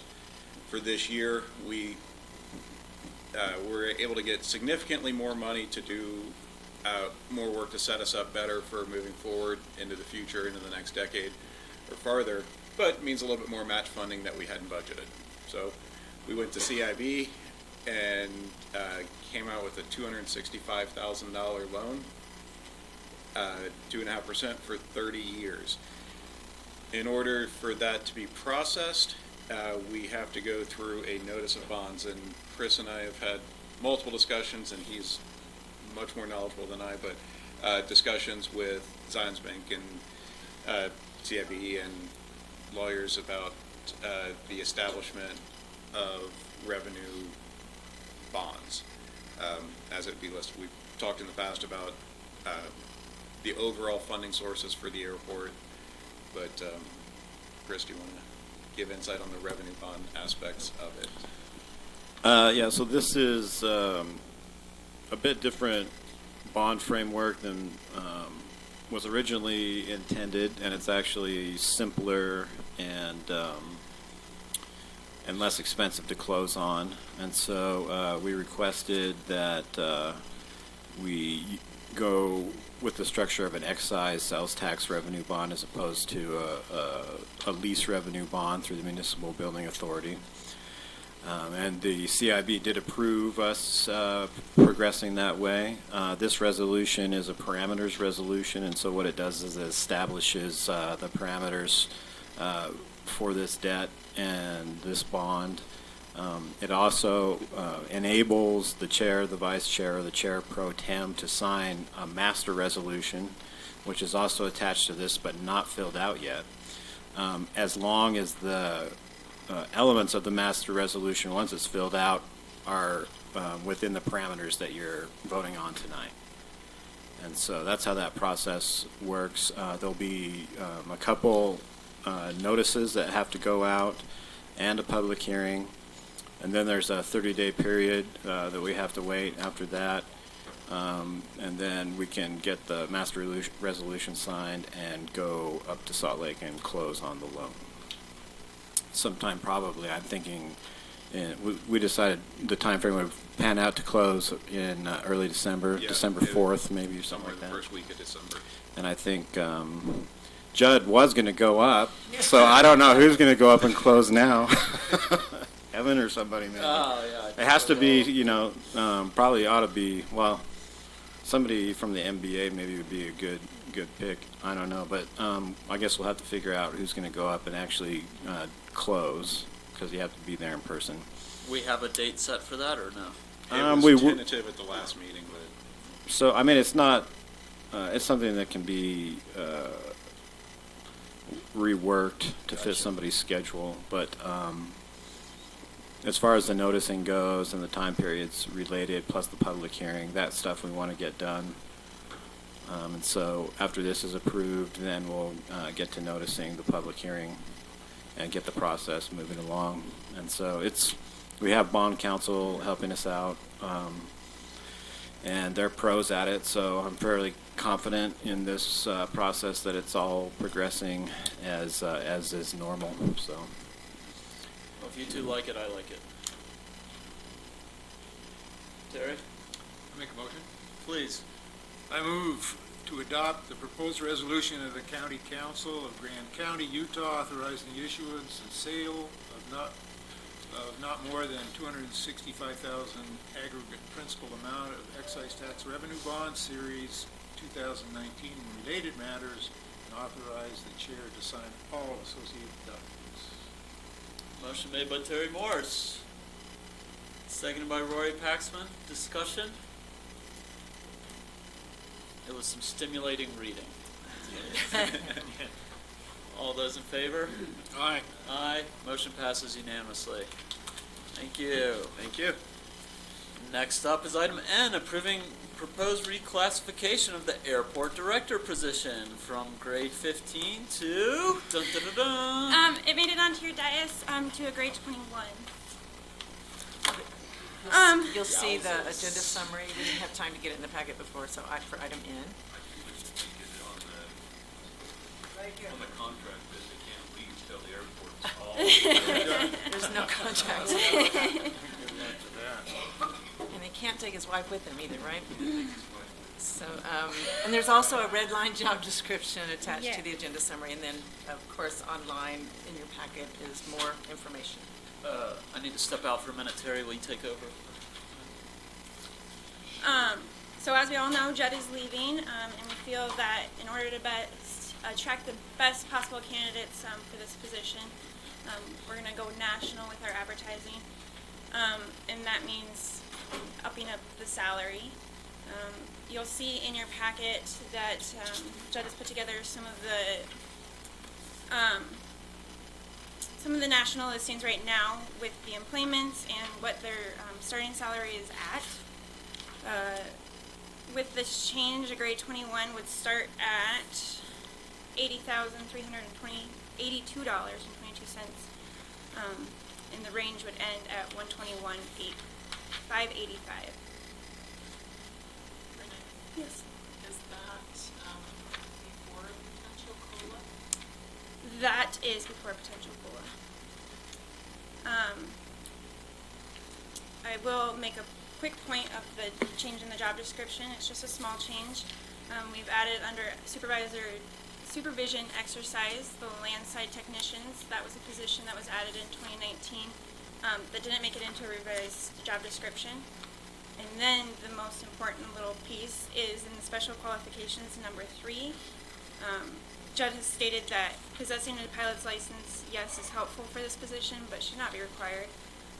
So I've changed that to a desired qualification, but not a required one.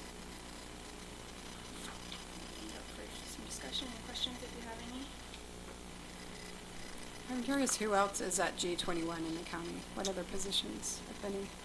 Community and Economic Development Director. Mine is a 23, if that helps. I think Zachariah is the only other one that's in G21. Could I interject? Just, so you all, when you did what do you say, a salary amendment to the current airport director, it is in line with this dollar figure. This would be a starting figure. So it's not really different than what you've done before.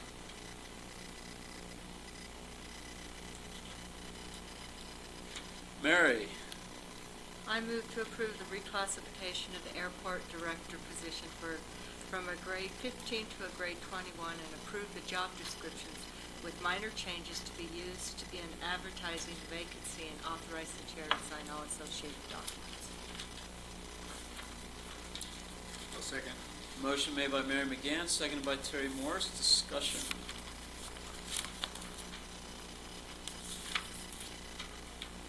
Seeing none, I'll call for a vote. All those in favor? Aye. Motion passes unanimously. Thank you. Thank you. Big shoes to fill. Agree. Next up is item O, adopting proposed ordinance amending ordinance 526, flood damage prevention. Bill. I don't know that we got any public comment. I didn't see any. Great. So we had the hearing on this last time. Jay Lynn. I move to adopt the proposed ordinance approving amendments to Ordinance 526, flood damage prevention, and authorize the chair to sign all associated documents. Motion made by Jay Lynn Hawks, seconded by Mary McGann. Discussion?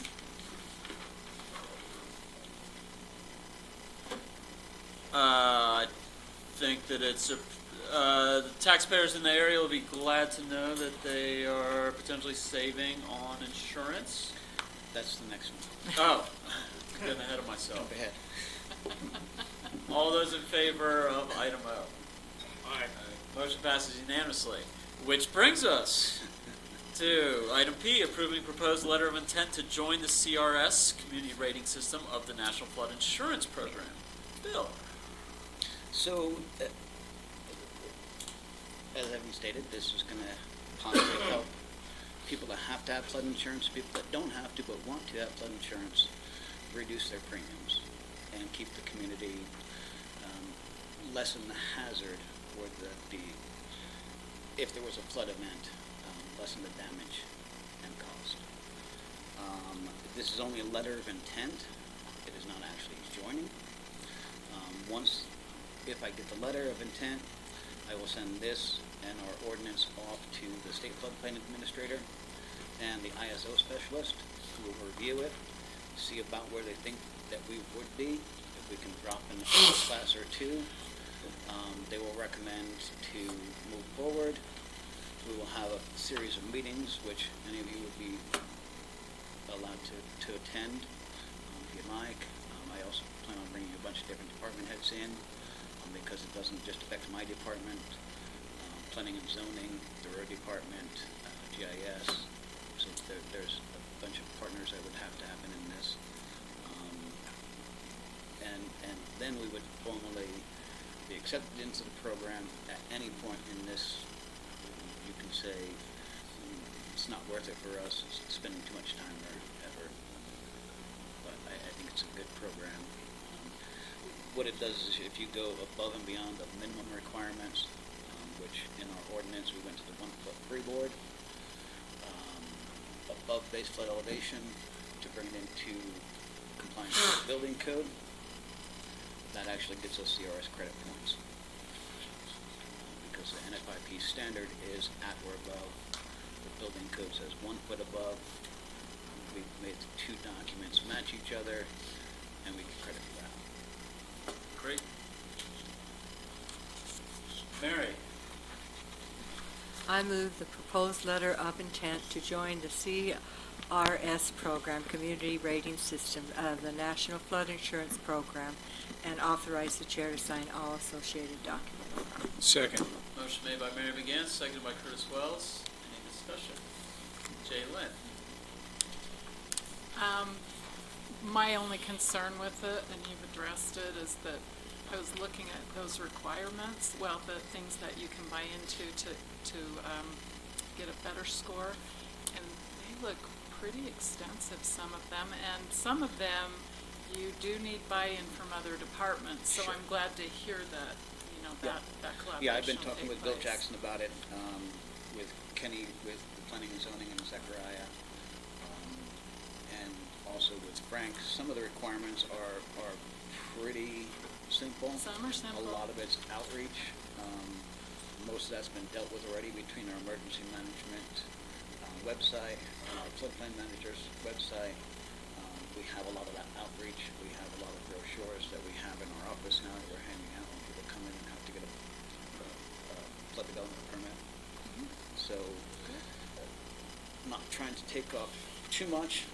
I think with some of the items, we did check that we would look into it, but I don't know that there's interest in the county buying properties that are in the floodplain, demoing houses and turning it into open space. So I didn't check that box, thinking that there's probably not a whole lot of interest in that.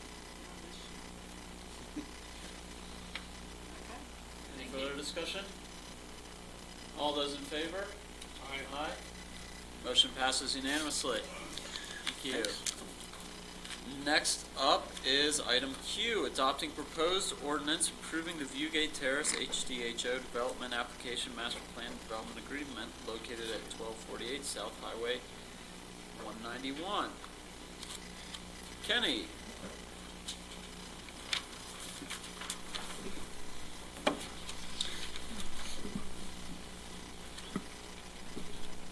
So this is being brought back before you. I probably don't have too much to say about it because you have seen it before. Viewgate Terrace, they're directly behind the Wingate Wyndham Hotel property located on 191. The applicants have updated their development agreement and the master plan, and are now seeking approval. Christina, I can't remember. Would you have anything to add to this, or? Yeah, I'm just realizing I did not send them the red line of our final edits. Did you, by chance? Because I did intend to do that today for the dais. So we'll need to read off those final edits we made as conditions. Enlighten us. Okay, so, and then now therefore, let me just look and see what you guys have, because the first one might not have changed. Sorry, we just found out about a deed restriction at midnight last night, and we had to pull that today and do a bunch of last minute review. My agenda, that's here. So now therefore be it ordained conditioned upon the following. Do you have that? I have whereases, Now therefore, now therefore be it ordained by the county Conditioned council. upon the following. So now you have a section 1, county approval of an easement deed in favor of Grand County as grantee for stormwater drainage, including the right to install, construct, repair, maintain, and improve a stormwater detention facility, convey stormwater drainage through, under, and over the easement area to downstream detention basins, and ingress and egress to the easement area via 20-foot wide access road, which easement area shall be shown on the Viewgate Terrace HDHO master plan, and which easement deed shall be recorded simultaneously with the master plan. That's condition number 1. Condition number 2.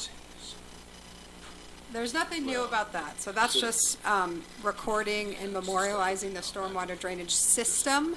What we talked about last time was we had the detention basin, but what we didn't appreciate was it's part of a system. So we met with Dave Dillman in the past week and realized, oh, we actually have to be able to convey the water down. It goes into detention center, detention basin serving these guys, but it also will go other places. So we have to firm up the entire system. So that's condition 1. Condition 2. The Viewgate Terrace HDHO master plan shall further be updated as follows. Additional plan notes. Subsection 1. Applicant shall improve the access road to the appropriate public road standard in effect as a condition of future preliminary plat or site plan approval. Parentheses, currently a type 1 local road, parentheses, at applicant's sole cost, which includes adequate right-of-way dedication and clearance of buildings or other existing infrastructure within said right-of-way. Subsection 2, applicant shall improve the access entrance on Highway 191 as a condition of future preliminary plat or site plan approval at applicant's sole cost as required by the Utah Department of Transportation. Subsection 3, all prior recorded easements shall be referenced in the plan notes by entry number and date, including those shown on the title commitment number 10902, dated February 15th, 2018, as amended, and the site plan for the Wyndham Hotel. Final requirement is the cul-de-sac radius shall be updated to 50 feet per county code on the master plan. And those are all the red lines. Thanks for that. and that now you, with those red lines, you're comfortable with it? Legal aspects. I will say there's a pretty big issue with the access road. So they built it more narrow than the 56 feet required. I'm being told by the CD department, y'all knew all about that. It looks to me, and it is shown on the master plan, where the 56 feet would need to go. It comes right up to that hotel. I'm not sure that's possible. It also would require, it appears, that for them to buy some of the neighbor's property. We have, from the beginning, let them know that road's got to be 56 feet wide. We never understood why they didn't build it and design it that way. So it does seem to be a big issue, but it will be, the county will be protected with this plan note requirement in the resolution. Also, with regard to the road, there was, our office never received testing, proper testing on that. So Bringing it up to this type 1 local road, improving that up will now require some core drilling or something. Dave Dillman can talk to that better, but it'll require county engineering, and it sounds more expensive now.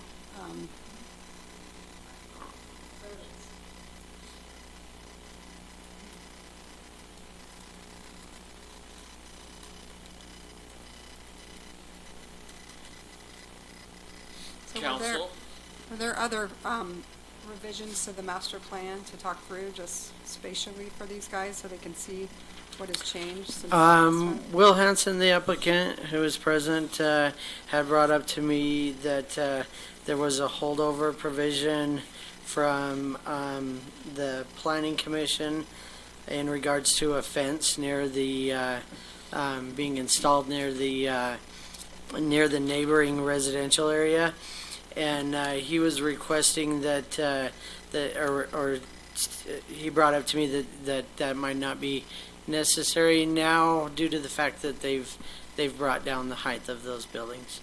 Well, they're not and even near the right, and so that may be something else to consider.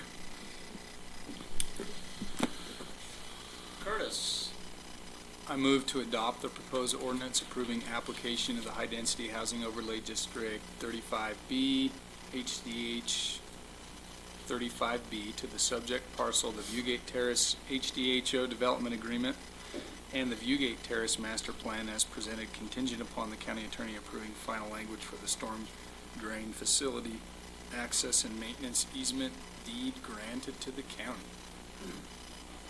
Does that cover the other edits that you No, read? we need to add those.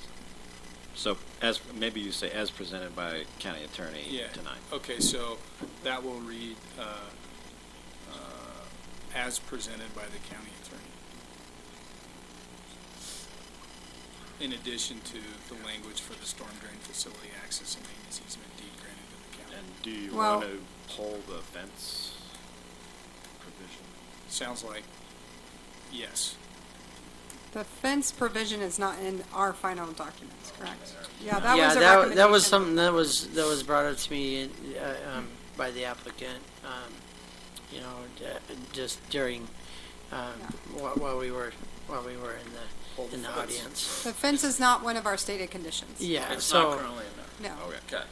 But just to be clear, it should say, as presented, contingent upon the additional conditions read into the record tonight or something. Because it's much more than just the stormwater in the end, once we looked at the title commitment last night at midnight. Yeah, I think we accomplished that. Good. Greg? Second. Motion made by Curtis Wells, seconded by Greg Halliday. And we have a clean motion there in the record? Clean enough, I suppose. I think I got it all. All right, discussion. I know that early on in this process, concerns about road access and getting into the property was a big concern. And I trust that you guys will be able to address that in a way that's makes UDOT and everyone happy. So. Yeah, we'd address the easement issue early on with the Evans, doing the old easement, and we're aware of that.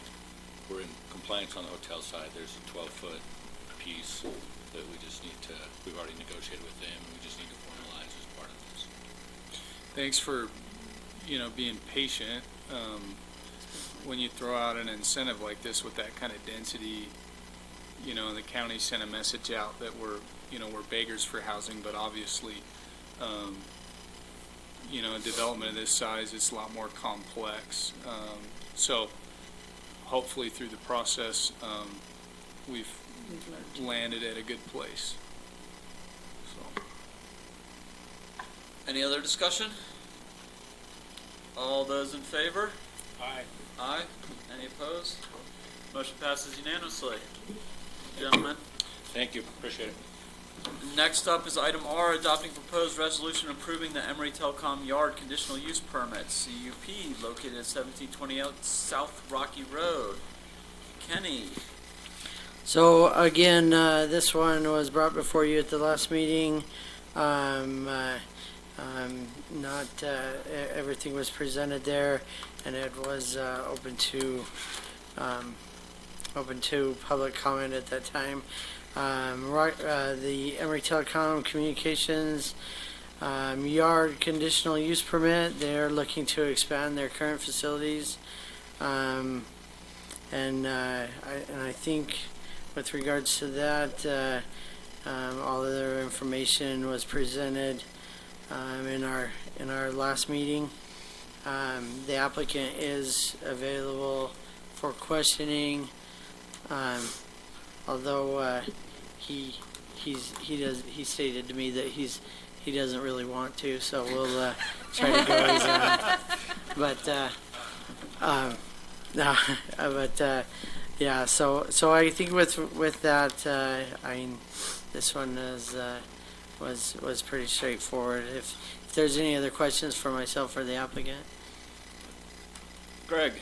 I'd like to make a motion. Please. I move to adopt the proposed resolution approving the Emory Telecom Yard conditional use permit located at 1728 South Rocky Road. Authorize the chair to sign all associated documents. Motion made by Greg Halliday, seconded by Rory Paxman. Discussion? I didn't see any. Do we have any citizen comment on this one? No? It was not in the packet or on the dice. Great. Any other discussion? All those in favor? Aye. Aye. Motion passes unanimously. Thank you very much. Good luck out there, you guys. Counting on you speeding up that internet.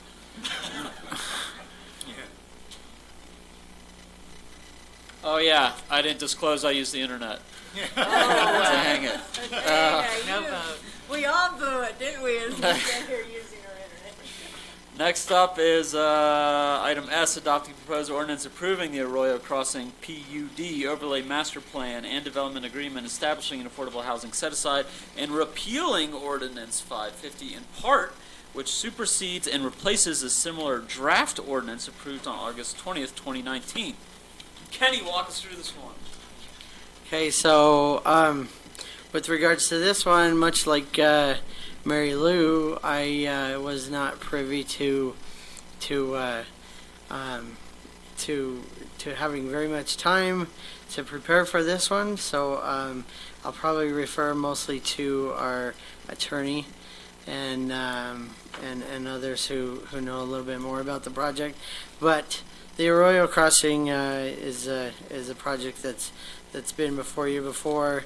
I also think that much has been said about it, so I don't think I have anything else to add. What we're doing here, because you have two Arroyo Crossing matters, is that you guys approved this ordinance back in August. It did not repeal part of a prior ordinance that approved a similar master plan and development agreement, which it needed to do. I never had a chance to review the August one, so we didn't realize that until recently. There also was no development agreement presented to you, which it should have been. So you approved a master plan without development agreement, which we can't do in code. So this is cleaning up all that.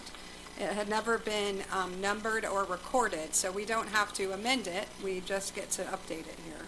So this is updating. You do have the development agreement, or you should. Hopefully you do, but it's not ready, so actually your resolution should be subject to county attorney review of the development agreement. It's a massive effort. There is this old development agreement that's controlling, and you guys are familiar with it.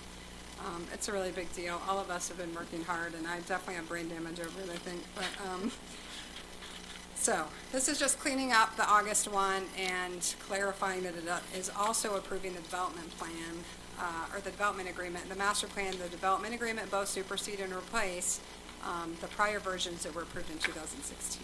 So you will have pending legal review. For the development agreement, and it should, hopefully you have a resolution that says that. I'm scrambling around, or a agenda summary. Yep, it's on there. Okay, great. All approval. Yes. Mary. That one you can just read it. I move to adopt the proposed ordinance approving the Arroyo Crossing PUD overlay master plan and development agreement establishing an affordable housing set-aside and repealing ordinance number 550 in part, which supersedes and replaces the similar draft ordinance approved on August 20th, 2019, subject to final approval of the dated Arroyo Crossing Development Agreement by the county attorney, and authorize the chair to sign all associated documents. Motion made by Mary McGinn, seconded by Terry Morse. Discussion. Greg. Quick question. What does PUD stand for? Planned unit development. That's it. Did you have any citizen comments? For the next item. Yeah, I just want to Please. make a comment or two. The floor is yours. Or three, two.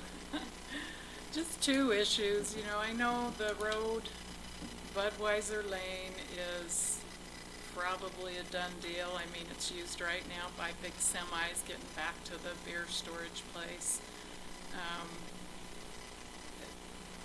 I will say, I did disclose earlier that I live very near that, and my brother-in-law lives right on Budweiser Lane and Plateau Drive.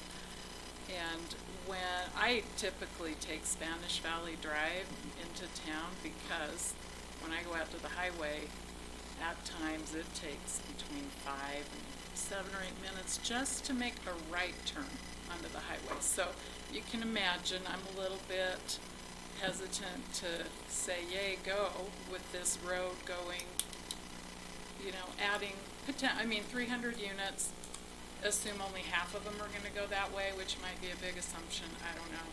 But I can just see gridlock right now, and I won't even be able to turn right off of Plateau Drive to get out to the highway anymore. So anyway, that concerns me.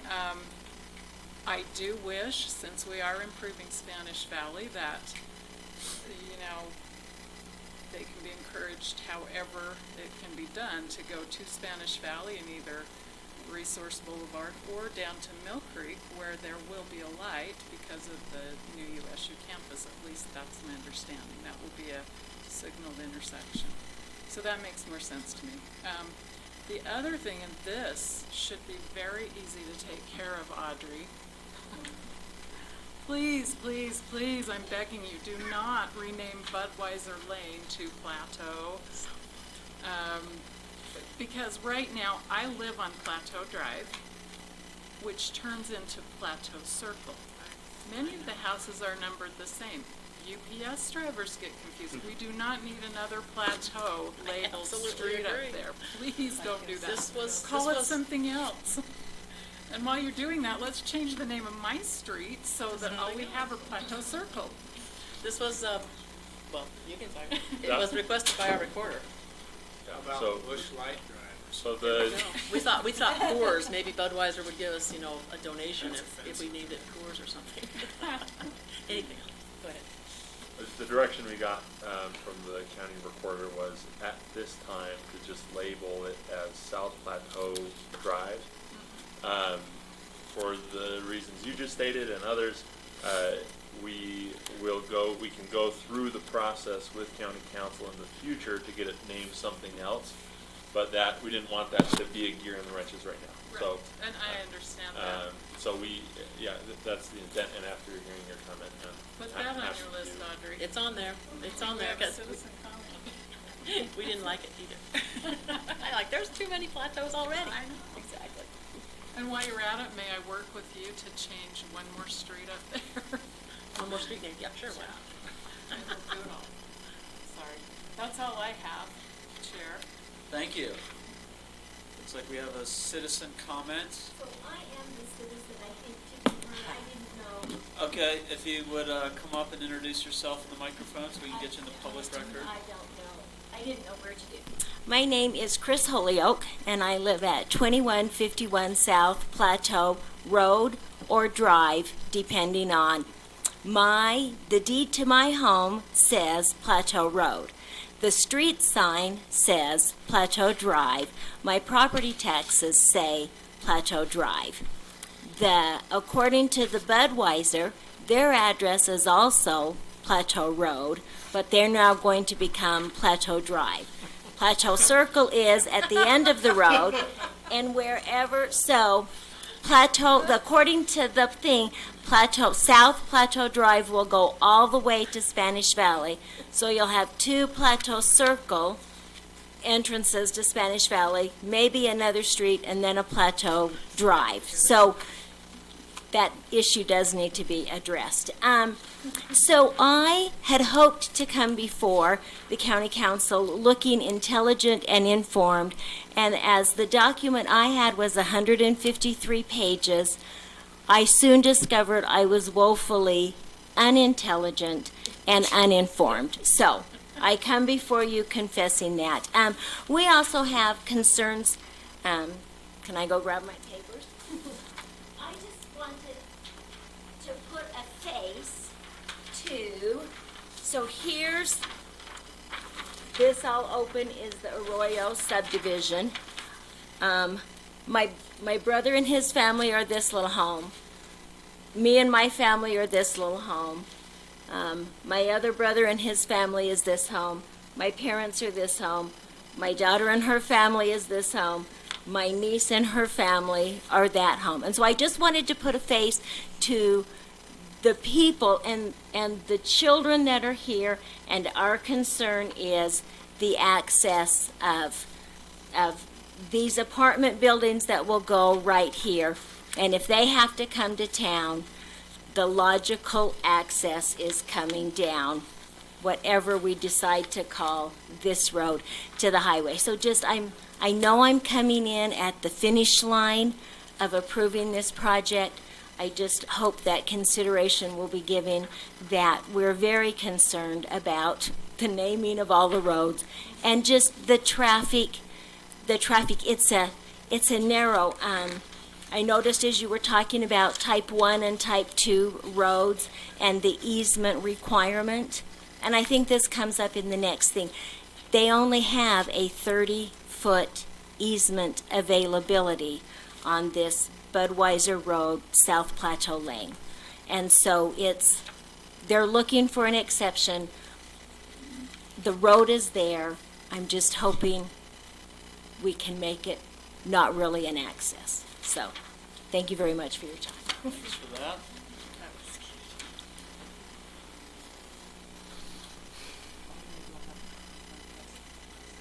I thought she sounded very intelligible. Could you speak briefly to access and changes to existing roads? I will. She mentioned the property, a sister or a sister-in-law who lives on the corner. Yes. Hawks? Yes. That's right. What's her first name? Wynette. That's right. So I talked to Wynette. Let's introduce you. Sorry? Could we introduce you? Yes. Patrick Matheson. Oh, me. Yeah, Yes. you. I thought you meant Wynette. No. She's right here. Sorry, my name is okay. Pat Matheson, and I work for a group called Mountain Lands. That's a nonprofit in Park City that develops affordable housing. And we've been asked to help on the Aurora Crossing subdivision, getting approvals and things like that. So I've been kind of dealing with the engineers and some of these issues. So I talked to Wynette Hawks 2, maybe 3 times a little while ago about that existing right-of-way. The existing right-of-way is not wide enough to meet the county standards, but then we worked with Zachariah and Dave and Bill and team to find a solution that was acceptable. That was one of the conditions of an earlier approval, and we came, and part of what they required from us was to go talk to all of the property owners on Budweiser Lane. And Wynette was one of them, and she asked that she said, look, I know that the development needs to go in, I know we need the workforce housing, but please don't widen the road any. And her opinion, and I agree, is that any improvements made to that road that make it wider,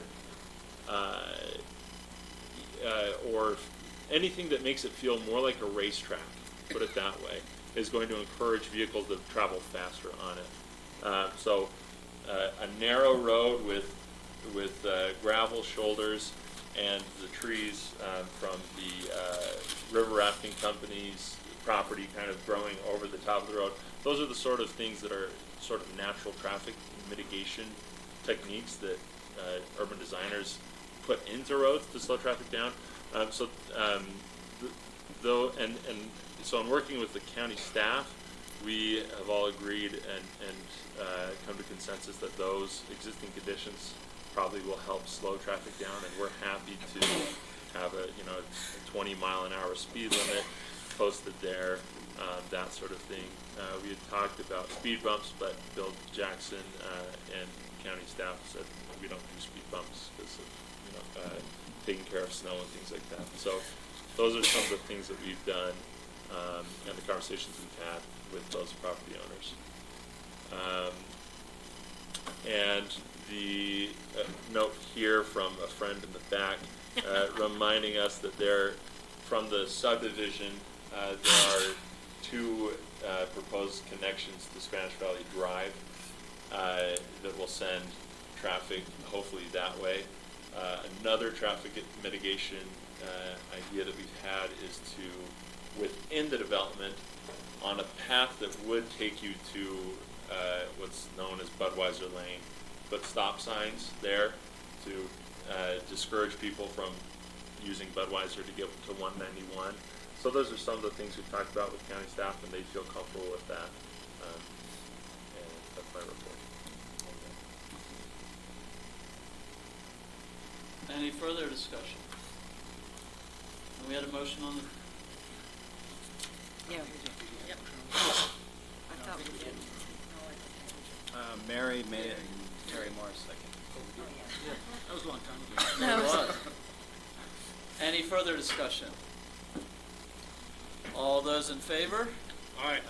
Aye. All those opposed? All those abstaining? All right, motion passes 6-0 with Hawks abstaining. That brings us to item T, adopting proposed resolution approving the Arroyo Crossing PUD Phase 1 Final Plat and Subdivision Improvement Agreement located at 2022 Spanish Valley Drive. Kenny? So with all that, the next logical step is that they get final plat approval. So that's what's before you with item T. The applicants have met all of the requirements of final plat approval by the skin of our teeth. But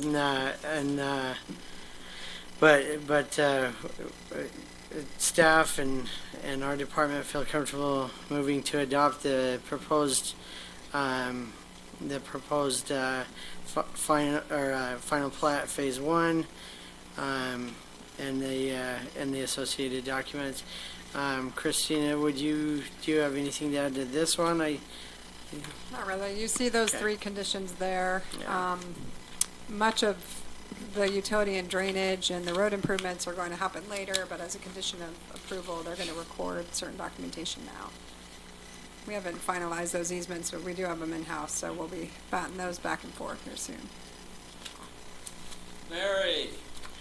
I move to adopt the proposed resolution approving the Arroyo Crossing PUD Phase 1 Final Plat dated October 8th, 2019, and Subdivision Improvement Agreement conditioned upon the following. Applicant shall record the subdivision's improvement agreement in the real property record of the Grand County, Utah. Applicant shall record the utility and drainage easement associated with future phases of development alongside the Phase 1 Final Plat and Subdivision Improvement Agreement. Final plat approval for any future phases shall be contingent upon the applicant's improving Spanish Valley Drive to the minor collector road standard as described within the Spanish Valley Transportation Master Plan in effect at that time, and authorize the chair to sign all associated documents. Motion made by Mary McGann, seconded by Terry Morris. Discussion. Rory? I've got one question. Spanish Valley Road looks really small compared to all the other roads. I'm just wondering, is that the 30-foot on those, or on that one? Which, Spanish Valley just looks... yeah, which one are you looking The at? Spanish Valley Road. The Nighthawk Lane. Map in our packet. Yeah. The plat, I assume, just the phase 1. There's a color one that's... Oh, the colored one? Yeah. Okay. It just So, looks smaller than the rest. the Is that just colored one optical illusion? is a, Do you know what okay. page that is? Okay, so Sorry. a couple comments on that. First, I would say that this colored map is a conceptual site plan, so conceptual being the operative word there. And B, this Spanish Valley Drive is currently 24 feet of asphalt. The right-of-way is sufficient, and as part of the Phase 1 improvements, we'll be adding an asphalt shoulder to Spanish Valley Drive, so that will widen it up a bit more. But I think that your observation is accurate, that Spanish Valley Drive is really not that much of a bigger road than we're proposing to be built within the subdivision as it currently exists. Yeah, I was just wondering because if we're trying to push all the cars to Spanish Valley, we're going to want that road bigger. On the grading plan, it's there.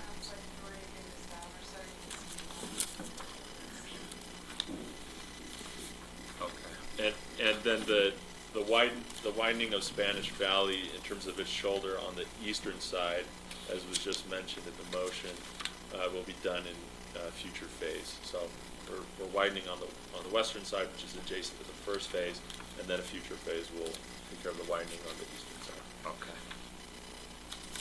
Great. Any further discussion? Chris, did you want to weigh in on this one, or you? Just because I forgot to say something the first time, I should have brought my notes up. Our only other in the neighborhood, our only other concern is construction traffic.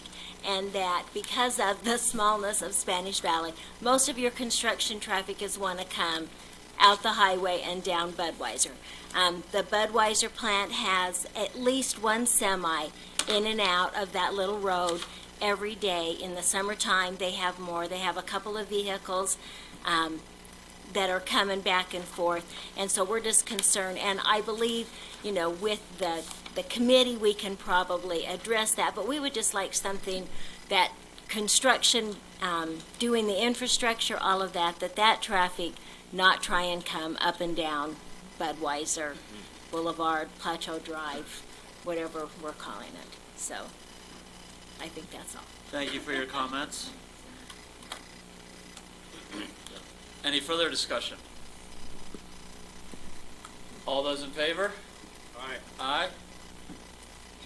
All those opposed? All those abstaining? Motion passes 6-0, with Councilmember Hawks abstaining. Thank you so much. Thank you. Thank you.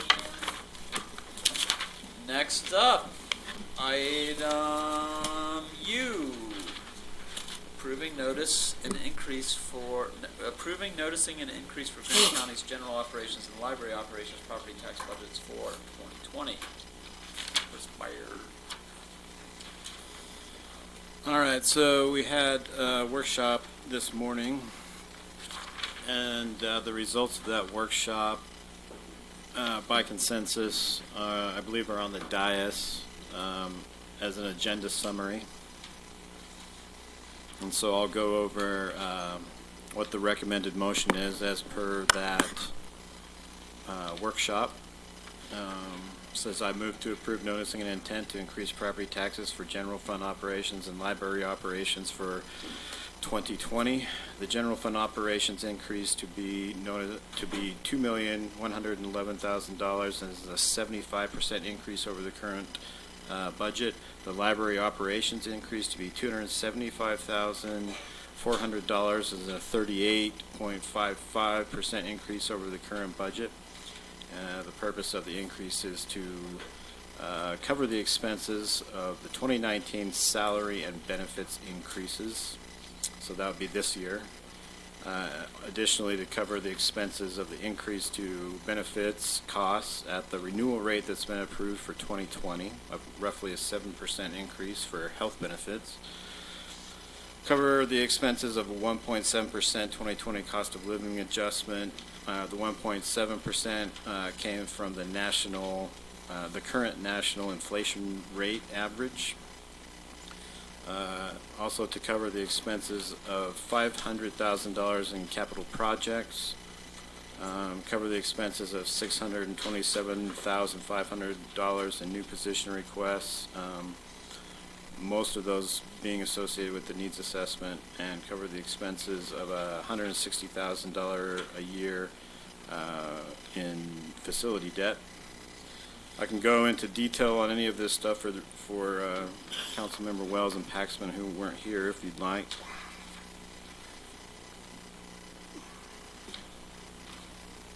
Mary? I move to approve noticing an intent to increase property tax for the general fund operation and library operation for 2020. The general fund operation increased to be $2,111,000 and is a 75% increase over the current budget. The library operations increased to be $275,400 and is a 38.55 increase over the current budget. The purpose of the increase is to cover the expenses of the 2019 salary and benefit increases.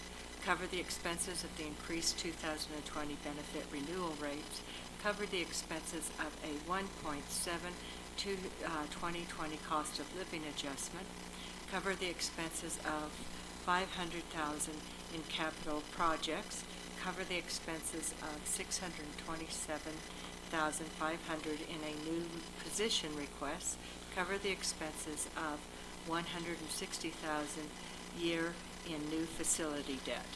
And also, Mary, I forgot to mention that our treasurer, Chris Kaufman, also drafted this back page of the notice, if you want to add that into your motion. I'm not... Is it, do I have it? Yep. And this was also, the one we have on the dais, I believe, is edited as per the instructions from the earlier workshop. Correct. And authorize this to the... Letter no, to taxpayers? The letter to the taxpayers, the letter proposed by Chris Kaufman. Do I need to read it or just state it? No, you don't have to read it. And authorize the chair to sign all associated documents. Motion made by Mary McGann. Is there a second? Second. Seconded by Terry Morse. Discussion. Yeah, question. Please.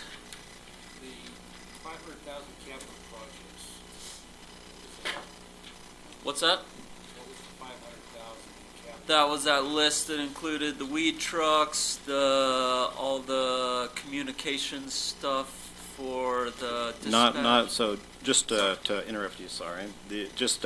Our match portion of the communications project. So we actually pulled over 500. I think we pulled the total request for communications was 506,000, and so we would be roughly funding 100,000 of that. 506,000 in this request. It was the roof projects and all that totaled to over 821,000. And rather than approving all of it, we just said that we'd peg the 500,000 and work back from there to see what that could cover.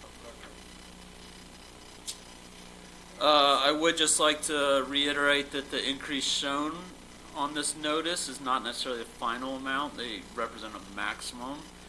And as we continue to refine the budget throughout the fall, we'll look for opportunities to reduce those increases, and that hopefully action by the state legislature to increase the amount of TRT tax available for mitigation may also help reduce the increase. And these increases wouldn't be finalized until next summer, so we could continue our efforts to keep those burdens at a minimum. Yeah. And additionally, it's not really clear in the motion, but we reduced the actual amount by $240,000 to try to estimate contingency within the general fund budget, and also in anticipation of new growth revenue, $75,000 in new growth revenue. So those were subtracted from the total amount to come to the amount that that we're seeing here. And I just want to, it's not statutorily required, but I just want to make it clear. So in the county, Chris Kaufman and I determined that the average residential assessed value was about $242,000, and so we based our calculations on that. At this proposed increase on a residential property, the total increase from Grant County operations as presented would be $149.05 per year, and library operations would be $19.44 per year. And this is all estimated based on 2019 values, which is the best we can do because we don't have 2020 values yet. But these numbers are subject to change next year when we certify the tax rate. The Grant County general operations cost to a commercial business, which is taxed at 100% of its taxable value, would be $271 a year. Library operations would be $35.35 per year increase. So the total increase, and this also includes, and I just want to make this clear, the mosquito abatement increase that we're going to discuss which has been approved by the Mosquito Abatement Board to be noticed last night and is next up on our agenda. They're proposing an $80,000 increase to their budget, which would amount to $7.93 a year for residential and $14.41 for commercial. The total of these three proposed property tax increases would be $176.42 a year for residential property that was in all three of those districts, and $320.76 per year that was also in all three of those districts. Any further discussion regarding noticing the maximum increase in associated letter? All those in favor? Aye. Aye. All those opposed? Motion passes 5-2 with council members Wells and Paxman in opposition. Next up is item V, adopting a resolution approving property tax increase for Moab Mosquito Abatement District for 2020. Is this Morris or Baird talking us through this? It's actually supposed to be a board member of the district, so So, you want to pass it to me, or it just well, needs to I'll come just from? make the Okay. motion, or Okay. the semblance of thereof, you can. Go ahead. do all the rest of it. I move to approve noticing an intent to increase property taxes for the Moab Mosquito District for 2020. The Moab Mosquito Abatement District increase would it would increase the property tax budget of revenue by $80,000 in 2020, or approximately 33.46% above the current budget. And so. And we also, so the resolution spells this out, but we need to state the purposes also, which are contained in the resolution. So I can go over those real quick. Part of it has to do with just the increased cost of salary and benefits over the years. But the two largest additions to that budget would be, one, the repayment of Grand County for the approximate $80,000 that we spent on aerial treatment and the new fogger. And then additionally, an element of their budget to put away $20,000 per year to build a high water reserve as per statute, so that next time we have a high water year, they'll have some money on reserve to meet what the statute calls extraordinary mitigation needs. And so that's really the predominant increase in the budget, is saving up for that high water reserve, paying the county back, and then some additional increases. We're actually just reflecting the current costs of salary and benefits. So is your motion okay with those My motion edits with the explanations? Absolutely perfect with those. Yeah, and those are all contained within the resolution that you're approving. Motion made by Terry Morris, seconded by Curtis Wells. Any discussion? Question. I don't live in the district. However, part of my district is in the mosquito district. Huh? Would I vote on it or not? Yeah. Once you're elected, you represent the entire county. You might have been voted in by your district, but you don't just vote on your district's interests. Any other discussion? All those in favor? Aye. Aye. Motion passes unanimously. Our next item we actually addressed at a previous meeting, so I will not bring it up for action, but since Larry Ellerston is here, I wanted to give you a heads up that prior to this meeting, the county council met in a joint meeting with both the city of Moab and the town of Castle Valley, and we passed a joint resolution opposing the NPS directive dated September 24th, 2019, allowing off-road vehicles in national parks and monuments in the Southeast Utah group. So Representative Curtis had asked us for that, and we have that signed, dated, numbered, and we will be forwarding that along shortly, and appreciate his support in representing us on the federal level for all those decision makers. May I just make a quick observation? Sure, but we gotta get you on the mic. I know that you've only been here for a short while. 9 a.m. 9 a.m., yeah. They didn't even let us leave for lunch. I heard that. Yeah, they even brought us lunch. Well, fortunate for that. Yeah.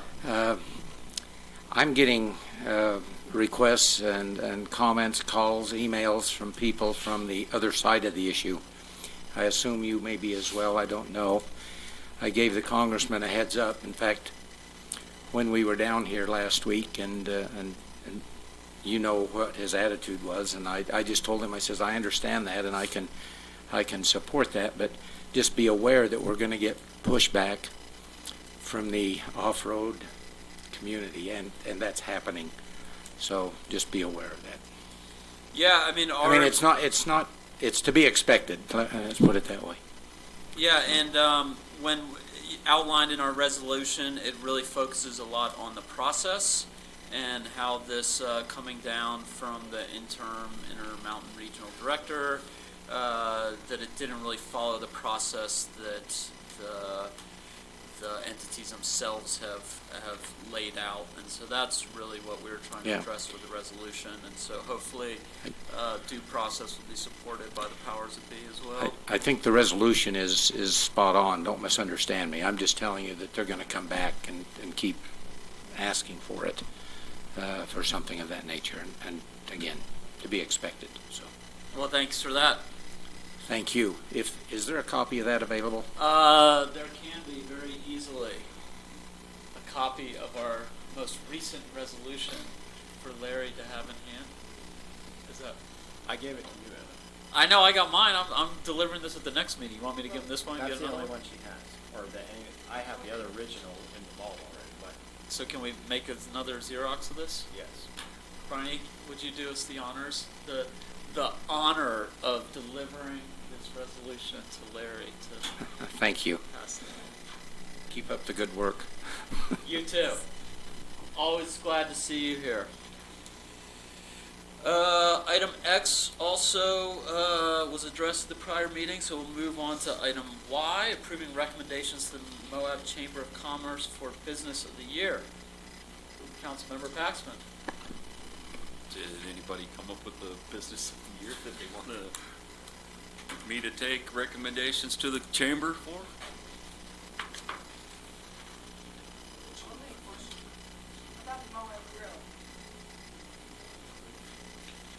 There's a paper that I can send to you from the chamber, and you can fill that out and send it to us.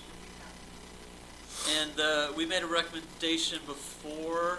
I forget what it was. I feel like it was to a statewide organization where we highlighted Eddie Line Fabrication or whatever. Do you remember what that was nomination for? Thank you. I think it was it a GoEd thing? Yeah. Probably, yes, the Governor's Office of Economic Development, I think, gives out similar awards. That's a guess, really, I'm not sure. Do they need to be a chamber member, do you know? Or is it? Recommend, probably, Mary? Well, I don't know if, this is just a thought that came up to me. I know the zip line, what is it, a Raven zip line? What's that, the name of it? Raven's Rim. Raven's Rim zip line. They're they're giving to the mentoring program, that if there's room in their vehicles, that mentors and their mentees can go, which is really giving back to the community. I mean, it's really, because that's very exciting and very expensive, and to let our children in this community that probably would never get an opportunity to do something like that, to do that is, so I wouldn't mind sending that as a recommendation because they're giving back to the community. Also, Sweet Cravings gives back to the community a lot through the way they give discounts to all emergency responders. Love it. Is that enough of a list for you to go off of? Is that Do we need a motion to forward along this short list? Mary? I move that we forward along a recommendation to nominate Raven Rim, is that what it is? Zipline, and Sweet Cravings Bistro or coffee shop or whatever. Yes. Oh, well, she's going to do that. It's covered. Okay, Just wanna make sure. and authorized chair to sign all associated documents. Motion made by Mary McGann. Second by Roy Paxman. Any further discussion? All those in favor? Aye. Motion passes unanimously. Thanks. Next up is item Z, approving appointment of Justice... Excuse me. Approving appointment of Justice Court temporary judge. I'm allergic to the court. Okay, that would be me, and Renee is available by phone if needed. She did help me gather some data. So, first of all, the Justice Court Nominating Commission of 5, I believe, held their first meeting today, and I'm presuming that they set some dates to schedule interviews for actual judge applicants. But either way, our current judge retires early November, and so we do need a temporary judge in place. The Administrative Office of the Courts at the state level has been in touch with, maybe they tried to reach all of them, I don't know, but Judge Carpenter out of Carbon County said he would be happy to fill in for your court. I was able to find out from Emery County, Judge Stream is also willing. And I learned at San Juan County, they are in court on Wednesdays in Blanding on the same day that our Justice Court judge has court. I've also gone so far to get what these current judges that are available, these two, are currently making in comparison to our current judge, in case you also want to look at what to pay them. In addition, I'm presuming for mileage and per diem to travel here. That, I'm told by Renee, does not necessarily have to be figured out tonight, but we do need to figure out a judge. And they do come in at different rates, so let me go ahead and pass that along to you. We're currently advertising at our high end, I'm just going to give you the hourly, $25.81 an hour. Carbon is at $41.07 per hour, Judge Carpenter is, and Judge Stream in Emery County is $30.46 per hour. So I just want to make it clear, though, that that salary is definitely not per hour. Right. In reality, the way that it works out. Well, because they only work, one day a week? And so it would be far more than that per hour, but that's the salary, annual salary that we're advertising. So per hour, I don't think really carries across. But I don't know, are we paying them per hour on this temporary basis? That's why I brought it up. Okay, so For them. I'm just making a mention that the salary that we're advertising for the real replacement will not be 25 whatever per hour. It will probably be considerably more than that, because they won't be working 2,080 hours a year. Well, that is annualized based on the 50-something, 53,000 or whatever at the top end. Mm-hmm. All I did was divide that by 2080. No, that's what I'm saying. The judge will not work 2,080 a year. I know, we get that, but Okay. so I'm just saying if that were a full 2,080 hour work year, then that's what the hourly rate would be. Can you confirm we have one conflict of interest on this list? I texted you about it. I didn't get I that, thought sorry. John Carpenter has a conflict. I didn't get that. It's been a while. I have no idea. How's that? Or, I don't know that I can say it on the record. okay, well then don't. I'm sorry, I'm completely clueless. Don't say it on the record if you don't think so. I don't know if I can, but I'll see if I can find your text. You mean conflict with Today? With the case, an ongoing case?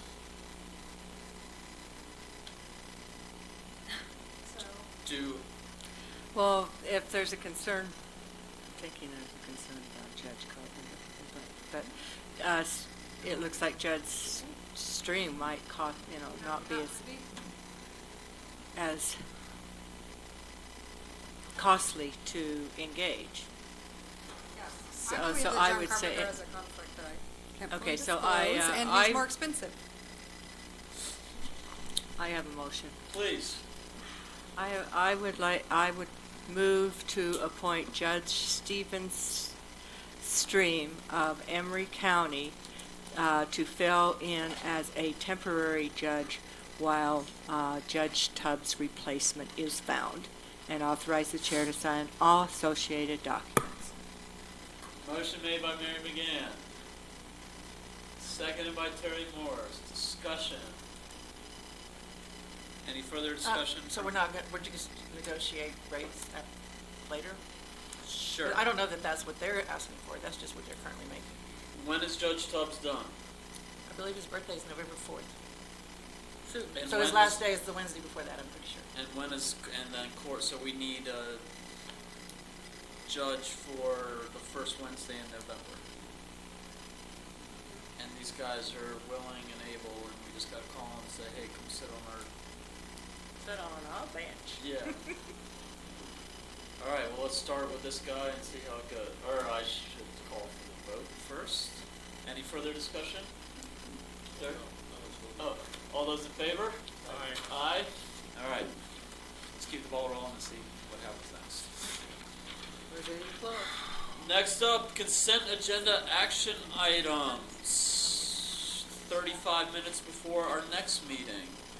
Ratifying permanent placement of Moab Art Trails purchased art piece Big Country guitar to be placed in front of Star Hall, which has already been done. Item BB, ratifying the chair's signature on climbing stewardship agreement between the High Mountain Institute and Green County. Item C, approving response letter to residents of Castle Valley regarding aircraft flights over Castle Valley. Item DD, approving proposed music license agreement with David Stewart for Do It Like a Local Song and Moab Do It Like a Local Music Video.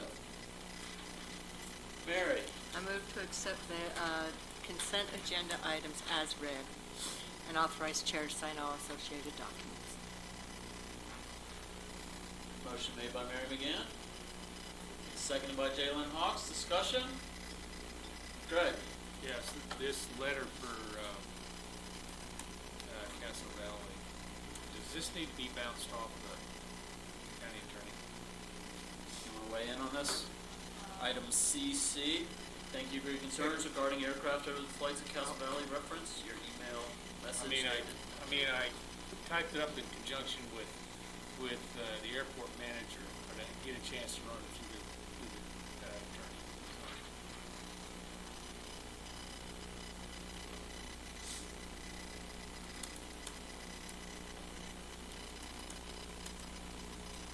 I mean, I'd have to do more research, so.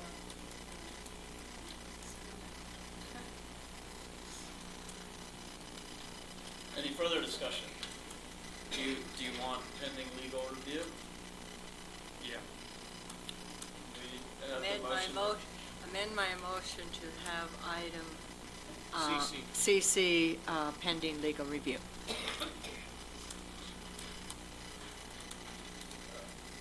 Second? Oh, yeah. Any further discussion? Motion made by Mary McGann, seconded by Jalen Hawks. All those in favor? Aye. Aye. Motion passes unanimously. That brings us to discussion items. Item EE, calendar items and public notice. Brian E. Hill.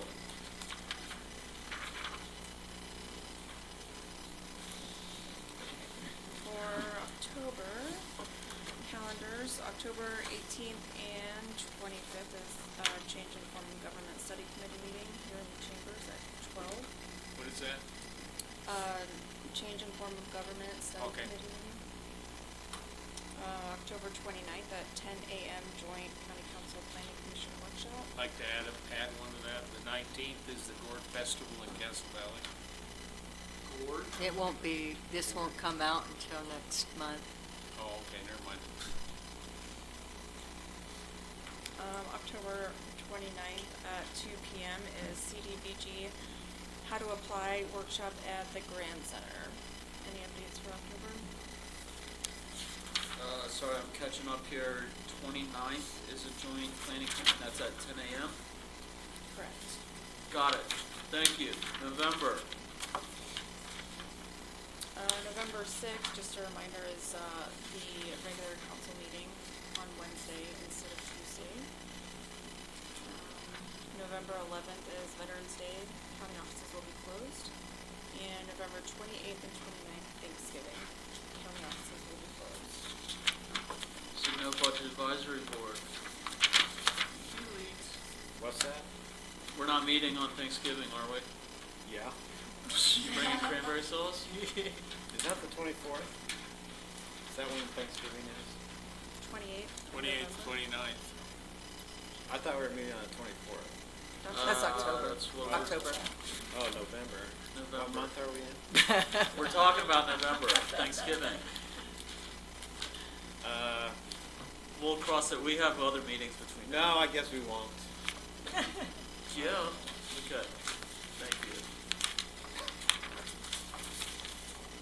I didn't realize that there was a date that It's not on the calendar. hopefully we'll be able to button it up by then, but we will have to probably have some, I don't know if there'll be budget advisory board meetings or just council meetings to discuss the budget. By November 1st, I and the budget advisory board have to provide the council with a tentative budget, and then it's kind of in the council's hands to tweak it from there and put it up for public hearing on December 3rd. So you'll have a month to have your way with it before it goes to public hearing. So Great. I think that you will want to probably establish some meetings, and they don't necessarily have to be budget advisory board meetings if it's not going to be with the budget advisory board, but we should think about scheduling at least two. For our if- next and meeting? maybe more if necessary, meetings to finalize the budget before we go to public hearing. So you're saying two before the next, the Two in November 5th? sometime, at least. In two. November, before November 5th. Yeah, so the budget advisory board will hopefully button things up by the end of this month and then present the tentative budget to the council. And then if the council wants to make changes to that, then November, I guess, will be the month to do it, because it has to go before, well, really in the beginning of November, because we should notice for the public hearing and have as complete a document as possible for the budget available, 2 weeks prior. So if we could get everything hammered out by mid-November, that'd be ideal. So November 17th. We'll notice the hearing.